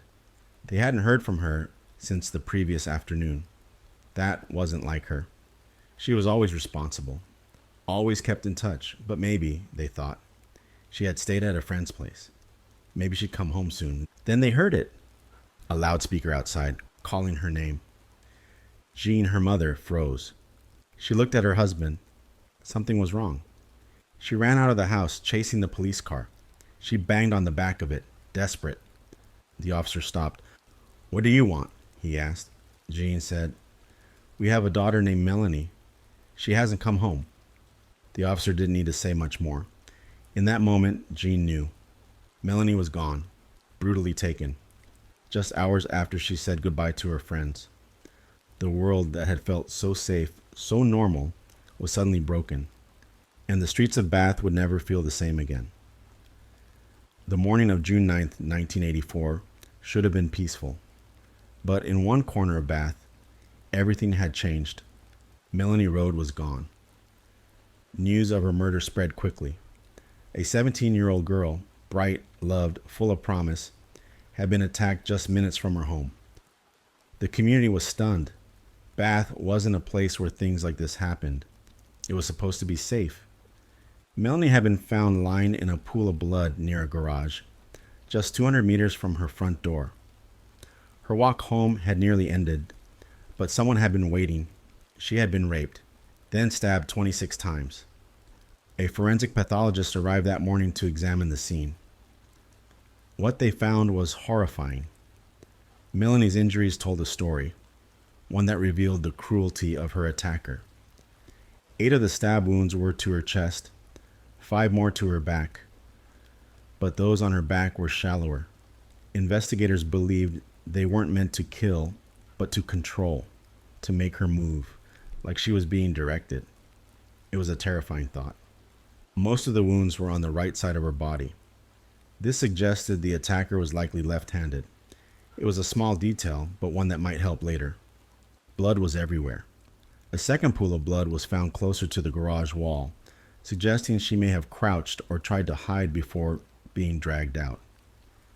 The forensic team followed a trail of blood stretching nearly 800 meters, leading away from the scene and onto St. Stephen's Road. Every blood spot, there were 74, was marked, sampled, and mapped. It was painstaking work. 14 spots stood out. These weren't Melanie's. They belonged to someone else, a second profile. Police believed the killer had injured himself during the attack.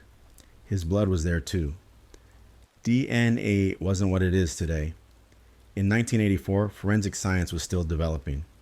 But the lab was able to isolate something important, blood from the attacker, and it held a rare marker, a protein found in just 3% of the population. This was a breakthrough. It meant the pool of suspects wasn't endless. The killer was someone with this rare blood type. Suddenly, instead of searching through thousands, the police could narrow their focus. Operation Broad Oak was launched, the official name of the investigation. It became one of the biggest manhunts in British history. They began with the area around the crime scene. Officers checked every hotel and guest house. They didn't just look at locals, they searched visitor logs. Anyone who had passed through Bath that night was a potential suspect. In total, more than 8,000 names were collected. They took over 2,500 DNA swabs. They followed up on more than 6,000 separate leads. 94 men were arrested and questioned, but none of them matched the blood found at the scene. None. Melanie's parents were living a nightmare. Just the day before, she had been laughing, full of life. Now, the house was quiet. Too quiet. Jean said the grief swallowed them. They forgot to eat. They couldn't sleep. Her husband, Anthony, stopped talking. Her son, Adrian, came home from college. He was too broken to finish his exams. Karen, her daughter, came back with her newborn baby. But the shock caused her to stop producing milk. Their family was shattered. Jean wandered the streets of Bath, revisiting the places she had walked with Melanie. She hoped to see her again, even just a glimpse. Sometimes she stood where the blood had been, praying the rain wouldn't wash it away. But when it did, she felt like even nature had turned against her. The pain didn't go away, not even with time. The people of Bath were frightened too. This was a quiet, peaceful city. Crime like this didn't happen here, but now they knew. Someone out there had the capacity to kill with such violence, and they might still be living among them. The police worked endlessly, but after months of searching, testing, and hoping, no match was found. The trail grew colder, and the killer, whoever he was, had disappeared. Melanie's name stayed on the minds of many, but for the police, it was becoming a painful waiting game. And for her family, it was a wound that would never heal. The murder of Melanie Rhodes shook the heart of Bath, but for the police, the grief quickly turned into action. A task force was formed, and the operation was given a name, Operation Broad Oak. It became one of the largest investigations the Avon and Somerset police had ever led. They began with the crime scene. Every trace of blood was logged, every path was measured, and most importantly, they had something rare, DNA. Though DNA technology was in its early stages back then, the team had one major clue. The blood left behind by Melanie's killer had a rare protein marker. Only 3% of the population shared it. It wasn't enough to name someone, but it was enough to narrow the search. Now, the mission was clear. Find that man. The police spread out across Bath. They didn't just look at residents. They checked hotel guest books, hostels, temporary lodgers. Anyone who had been in the area on the night of June 8th was a potential suspect. They compiled a list, over 8,000 names. Step by step, they went through it. They arrested and questioned men known to carry knives. They brought in anyone with a history of violence or sexual crimes. Even those whose alibis didn't fully add up were called in for interviews. Over 2,500 men were asked to give DNA samples. None of them matched. Investigators chased over 6,000 separate leads, from small tips to full interviews. Still, no match. The killer had slipped through. It wasn't because the police failed to act. In fact, they did everything possible. The case didn't go cold from neglect. It went cold despite years of tireless work. They questioned 94 suspects. They checked the evidence over and over. They reviewed the trail of blood, the pattern of stab wounds, the theory about the left-handed attacker. They kept going. But they were searching for a needle in a haystack. And this haystack had 85,000 people living in it. In the 1980s, there was no national DNA database, no quick way to compare one man's sample to another. Each swab had to be handled and tested manually. Each result took time. Melanie's family never stopped hoping, but the silence grew louder. Year after year, no new match came. No confession, no breakthrough. And slowly the public moved on. But the police didn't close the case. They couldn't. Not while Melanie's blood still cried out for justice. More than a decade had passed since Melanie Rhodes' life was stolen. By the mid 1990s, her family was still waiting for answers.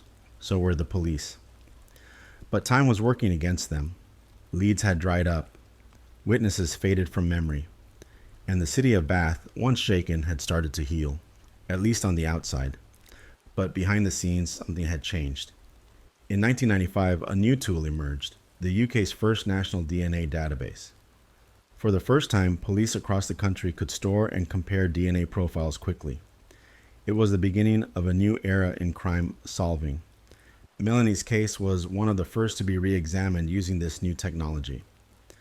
The forensic samples collected in 1984, carefully preserved for over a decade, were finally retested. Scientists built a complete DNA profile of Melanie's killer, using the blood left at the crime scene. It was clear, detailed, and ready to be matched. This was a moment her family had long hoped for.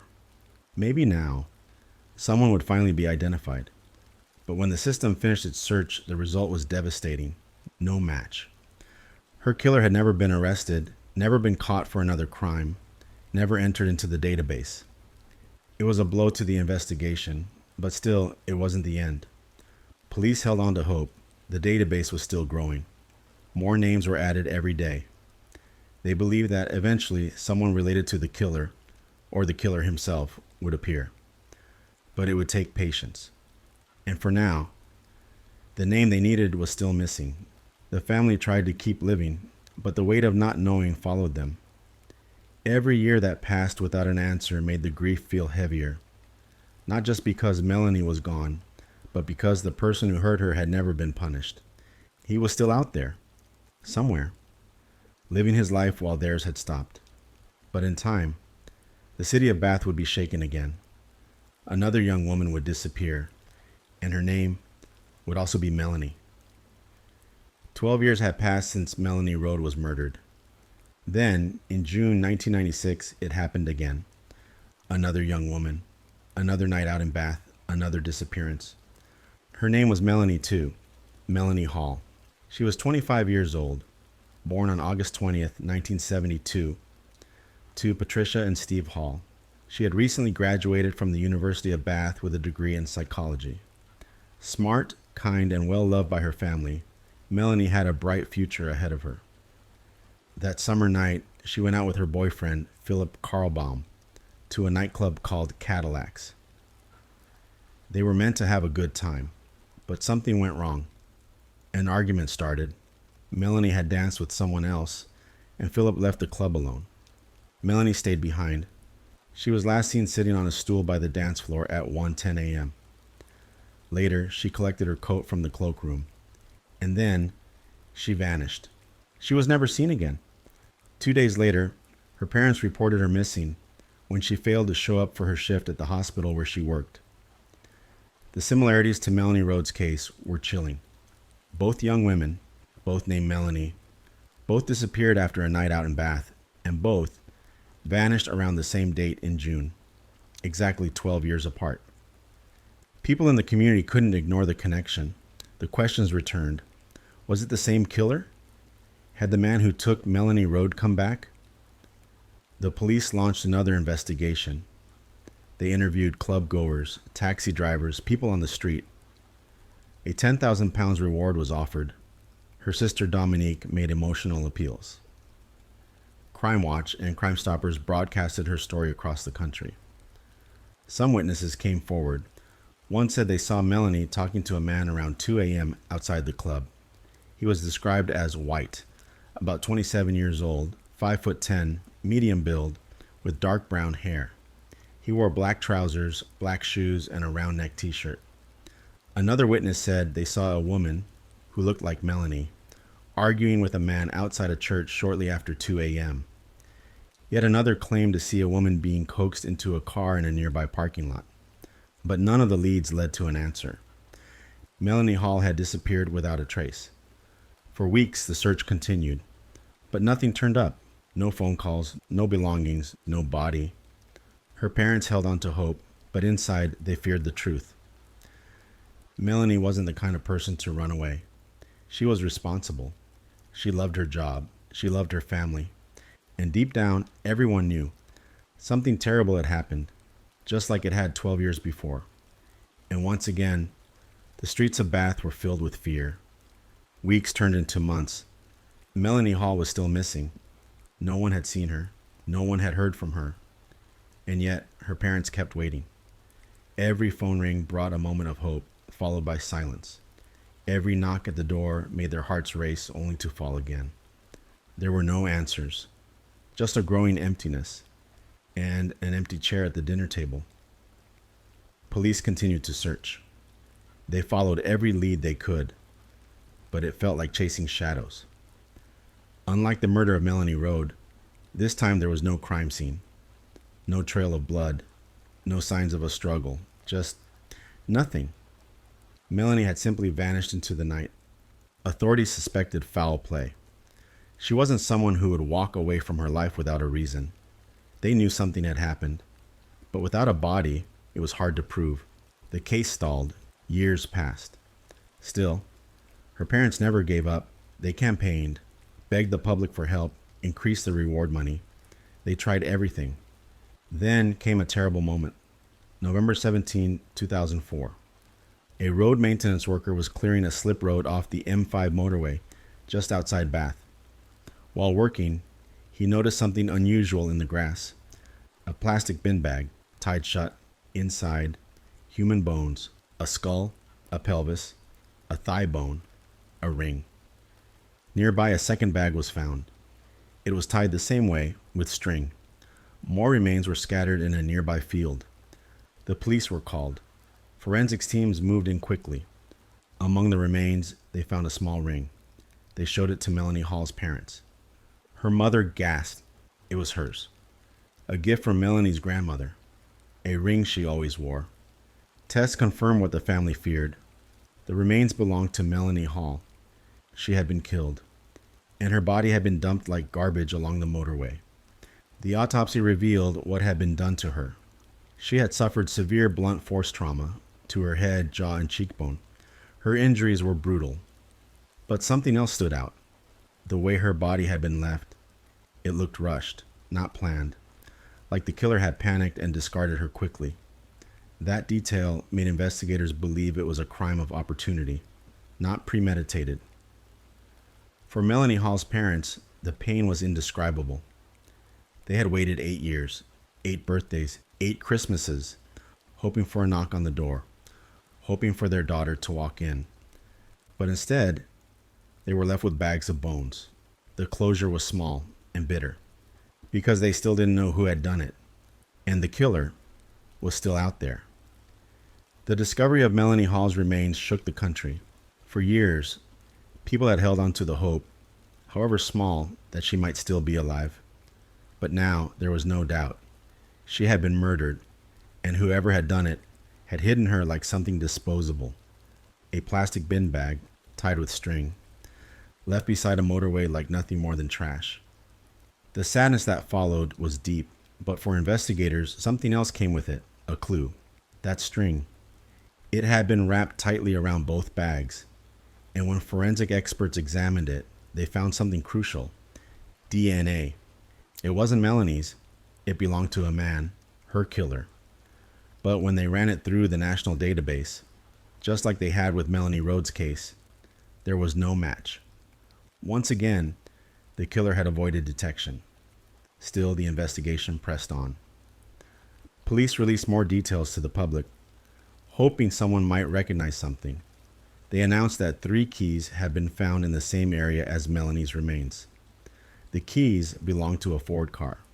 Investigators worked with Ford to try and trace the vehicle. Rewards were raised. Crime Stoppers offered £10,000. Melanie's parents added £50,000 more. Police increased the total to £70,000. Tips came in, more than 200 of them, but still, no breakthrough. The worst part was the condition of her remains, the way she was left. Investigators believed it wasn't the work of a careful planner. The disposal seemed hurried, like the killer had panicked. Maybe he hadn't meant to kill her. Maybe something went wrong. Or maybe he had killed before, and this time it hadn't gone the way he expected. The public began whispering again. Was the man who killed Melanie Hall the same man who killed Melanie Rode? 12 years apart, same city, same name, and both left behind families still begging for justice. But until police had proof, the questions were just theories. In 2019, detectives announced something hopeful. They said they had new DNA evidence in Melanie Hall's case. It belonged to the killer, and they were confident. One day, they said, he would be found. That promise became the last thing her parents could hold on to. By 2014, it had been 30 years since Melanie Rode was murdered. 3 entire decades. And still, her killer had never been found. Many officers had worked on the case. Files had changed hands. Leads had gone quiet. But one woman stepped forward, Detective Superintendent Julie Mackay. She didn't see a cold case. She saw a promise. Julie believed Melanie's case could still be solved. She wasn't interested in starting from scratch. She wanted to build on everything the investigation had already found. And at the heart of it, she had one tool that didn't exist back in 1984, familial DNA matching. Instead of looking for a perfect DNA match, this technology could search for relatives of the person whose DNA was found at the crime scene. Even if the killer himself wasn't in the system, someone related to him might be. Julie requested a familial DNA search using the profile from Melanie Rode's killer. The results came back. Nothing. No matches. The database had grown, but not enough. Still, Julie didn't stop. She went through every suspect ever considered. She pulled files, reread statements, looked at old forensic notes. She studied the blood trail, the injuries, the keys. She believed the answer had to be there. Years passed. Then in 2015, she tried something again. A second familial DNA search. This time, something was different. The system returned a stronger result. Someone had entered the DNA database for an unrelated incident. A woman named Claire Hampton. She had been arrested for a minor domestic issue. Her DNA showed a close match to the profile of Melanie Rode's killer. Julie and her team looked into her background. They asked who in her family could be the one. Claire had a father. His name was Christopher Hampton. He had lived in Bath in the 1980s. He worked as a painter and decorator. He matched the profile, left-handed, same age range, lived in the area when Melanie was murdered. Police approached him in Bristol, where he now lived. They asked if he would give a DNA sample. He agreed. No hesitation, no questions, no signs of panic, just a simple yes. When the results came back, there was no doubt. He was the match. Christopher Hampton was Melanie Rode's killer. After 31 years, they had found him. Julie's voice broke when she told the family. They had waited so long, and now finally they had a name. But the story wasn't over, because when police knocked on Christopher Hampton's door, he didn't deny it. But he didn't explain it either. He simply stared, like a man who knew the past had caught up with him. The day had finally come. On July 2nd, 2015, police officers stood outside a quiet home in Bristol. Inside was a 64-year-old man named Christopher Hampton, a father, a husband, a grandfather, and now a suspect. He opened the door, calm, cooperative. This was the man who had lived his life freely for more than 30 years. While Melanie Rode's family mourned, while the police searched, while the town carried the weight of fear, he had been painting walls, raising children, moving on. Now, his past had arrived. The officers asked for a DNA swab. He agreed without hesitation. He didn't ask questions. He didn't seem surprised. Inside the police car, as they drove him away, his wife watched from the doorway, confused, frightened, disbelieving.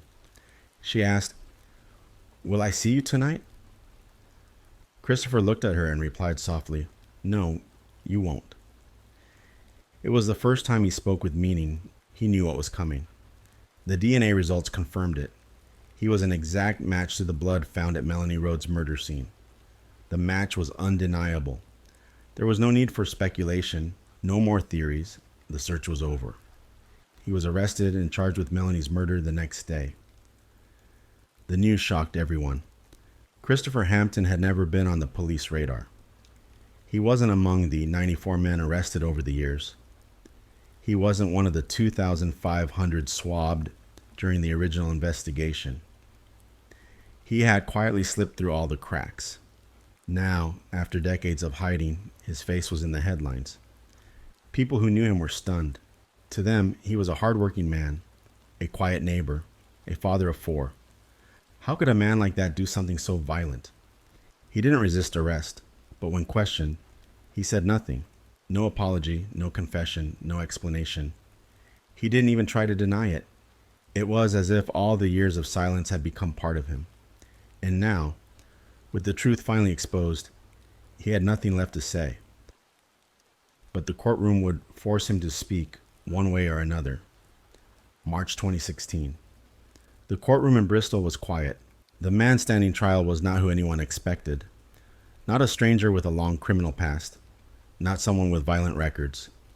It was Christopher Hampton, a father, a grandfather, a man who had lived a quiet life for over 3 decades. But now everyone knew what he had done. The evidence against him was clear. His DNA was found at the scene of Melanie Rhodes' murder. There was no question. He had raped and stabbed her 26 times. Still, Christopher had entered a not guilty plea. The courtroom was stunned. After all this time, with all the proof, why deny it? Maybe it was pride. Maybe he believed he could still hide from the full truth. But as the trial moved forward, something changed. In a move no one expected, he suddenly changed his plea. He stood before the judge and said 2 words: guilty. Just like that, after 32 years, the man who had taken Melanie's life finally admitted it. But still, he gave no explanation, no reason, no apology, no details of what happened that night. His lawyer called it a moment of madness, as if that explained anything, as if the rape and 26 stab wounds could be brushed aside with a phrase. The trial ended quickly, just 1 hour and 20 minutes. There was no need for long testimony, no need to argue what had already been proven. The judge spoke firmly. He told Christopher Hampton that the attack had been brutal, that it was done for sexual gratification, that it was cowardly, vicious, and cold. He said Christopher first stabbed Melanie on the street, then chased her for 30 meters, before cornering her and taking her life. The judge sentenced him to life in prison, with a minimum of 22 years. He was 64 years old at the time. The court believed he would likely die behind bars. For Melanie's family, it was a strange moment. Justice had finally come, but the pain hadn't left. Their lives had been frozen in grief since 1984. And now, the man who caused it all would disappear behind prison walls. But he never once explained why. He never gave them the truth. And after 32 years of silence, he chose to stay silent still. The verdict was final. Christopher Hampton was behind bars. He had confessed. He had been sentenced. But for many, the case didn't feel closed, because the question lingered: was Melanie Rhodes really his only victim? The violence of the attack had been so extreme, so deliberate. It didn't seem like the act of someone who would hurt once and then stop forever. Melanie had been stabbed 26 times. She had been raped. The way he left her, discarded, exposed, showed no panic, no fear, only control. Experts weighed in. One criminologist, Dr. Jane Monckton Smith, said plainly, "I find it very difficult to believe this was a one-off, not with this level of brutality."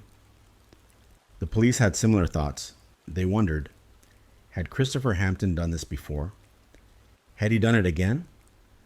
The most obvious connection was Melanie Hall, the young woman who disappeared 12 years after Melanie Rhodes. Same city, same name, same date in June, but no charges were ever brought against him in Melanie Hall's case. Investigators couldn't find physical evidence tying him to her. Another woman was mentioned too, Shelley Morgan. She was found dead just 2 days after Melanie Road. She had also been raped and stabbed. Again, the crime was brutal. Again, the location was close. Could Christopher have taken both? The detectives working on the case believed it was possible. But without DNA, there was no way to prove it. He remained silent, not just about Melanie Road, but about everything. The public wondered if he had been the Batman rapist, an unidentified man linked to over 17 sexual assaults in the 1990s. That man had never been caught. Was it Hampton? No one could say. Some pointed to the long gaps in the Batman rapist timeline, years without attacks. Maybe that's how Hampton stayed hidden. Maybe he moved. Maybe he changed tactics. Maybe he simply stopped because the guilt became too heavy. Or maybe he never stopped at all. Still, despite the theories, Christopher Hampton was only ever convicted of one crime, the murder of Melanie Road, nothing more. He stayed silent about the rest. And unless someone else came forward or more evidence was found, his other secrets would go with him to the grave. The trial was over.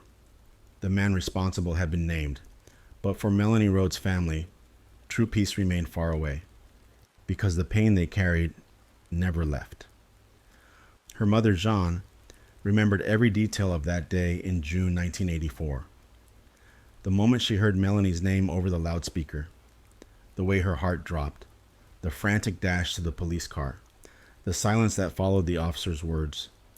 From that moment, her world unraveled. Jean stopped eating. She couldn't sleep.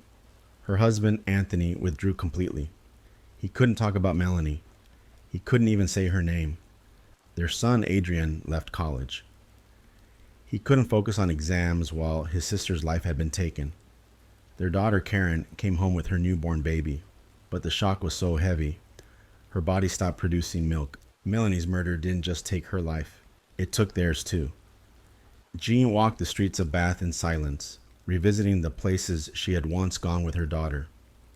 She stood by the crime scene, staring at the bloodstains, as if holding on to them could bring Melanie back. She didn't want the rain to come. She feared it would wash away the last piece of her daughter. When it finally did rain, Jean said she felt even the weather had turned against them. At home, nothing was the same.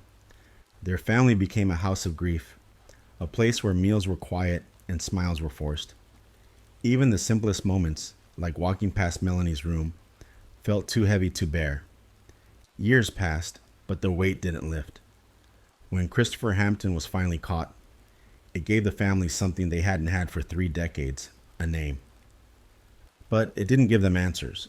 Jean once said, "Some days I think I moved on, and then it hits me again, like I've been dragged back under." Her husband Anthony faded further over the years. Dementia took hold. Jean believed the pain of Melanie's murder had hastened his decline. He forgot names, but he never forgot what happened to his daughter. At the time of sentencing, Jean was 81 years old. She said she had waited half her life for this moment, and even now, she prayed that the rest of the family could finally heal.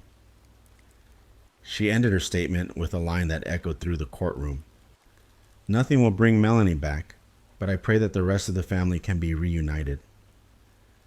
The rain had taken her daughter's blood, but it hadn't taken her memory, and it never would. May 9th, 2016. The courtroom was silent as the final sentence was read. Christopher Hampton, now 64, stood still, expressionless, cold, just as he had been since the day of his arrest. He showed no emotion, no remorse, no regret. After 32 years of silence, justice had finally spoken. The judge sentenced him to life in prison, with a minimum of 22 years behind bars. He told Hampton that his attack had been vicious, selfish, and cruel. He said the crime had been done for one reason only: his own gratification. "You chased her," the judge said, "stabbed her, raped her, and then left her to die." He reminded the court that Melanie had been walking home. She was just minutes from her house. She had chosen to walk because she felt safe, and in that short distance, Hampton took everything from her. He also reminded Hampton of what he had done in the years that followed. While Melanie's family lived in darkness, he lived freely. He got married, had more children. He laughed, worked, built a life, and never once spoke of what he had done. You let them suffer, the judge said, for decades. In the front row, Melanie's family sat quietly. They had waited over 30 years to hear this. Now, the weight of that moment pressed down like a stone. But they were ready to speak too. Her brother Adrian stood first. He looked at Hampton and said, "For 32 years I've wondered, was it him, or maybe him?" He said he had questioned every man he ever met. "Every man that passed me in the street. Was it you who killed my little sister Melanie?" Then he paused, his voice shaking. "Now I know, it was you." He described the nightmares, the guilt, the endless wondering. He said his daughter once asked him, "Daddy, why are you crying?" He replied, "Because the man who hurt Auntie Melanie, he's finally been caught, and now we're safe." His words echoed through the room. Her sister Karen spoke next. She said, "You would think nothing is worse than being told your sister was murdered, but worse than that is not knowing who did it." And finally, her mother Jean gave her statement. She didn't yell. She didn't cry. Her words were quiet, but full of power. She spoke of the day it happened, how she had run to the police car, how the silence afterward tore through their home, how her husband never spoke of Melanie again, how their family was slowly broken apart. She said, "The horror of the way our daughter died hangs over us like a weight, a lead blanket that never lifts." She looked at Hampton and said, "You never deserved the freedom you lived in, and you never gave us the truth." As Hampton was led away, he didn't turn to face them, not once. Even in the end, he gave them no answers, only silence. But finally, after all the waiting, Melanie's name had been spoken in court, not as a case, but as a person, a daughter, a sister, a girl who should have lived.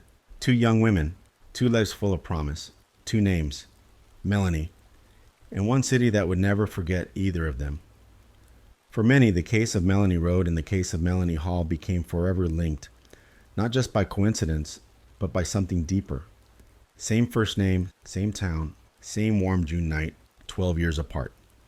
Both girls disappeared after a night out. Both were full of life, bright, loved, and ready for the future. Both families were left with empty bedrooms and endless questions. Christopher Hampton was caught and sentenced for the murder of Melanie Road, but even now, he has never been connected to Melanie Hall's case. Not by DNA, not by witness, not by confession. Still, the theories continue. People wonder, could he have done it again? Police have considered the possibility, but they've never made that link public.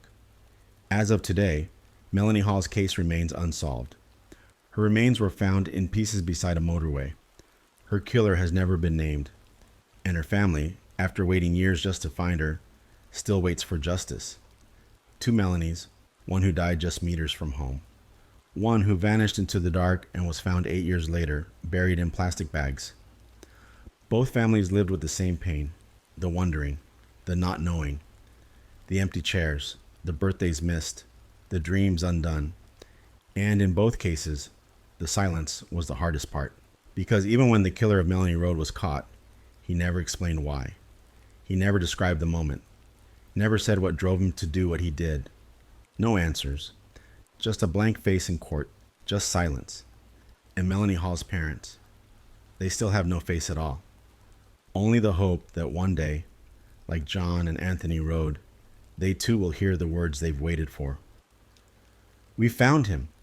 Until then, Bath remains haunted, not by ghosts, but by memories of two girls who never made it home, and a silence that refuses to let go.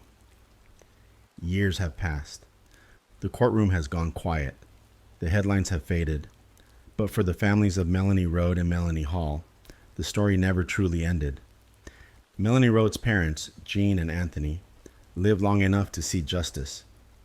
They heard the name of the man who had taken their daughter. They sat in the courtroom when he was sentenced to life. But even then, it didn't erase the pain. Anthony later slipped into dementia. Jean believed the weight of Melanie's murder had worn him down faster. She herself spent decades carrying the memory, reliving the morning she ran out of the house, chasing the sound of her daughter's name being called from a police car. Both of them are gone now, but they left behind Melanie's brother and sister, Adrian and Karen, who still carry her memory. And across town, another family waits. Steve and Patricia Hall live with a different kind of pain.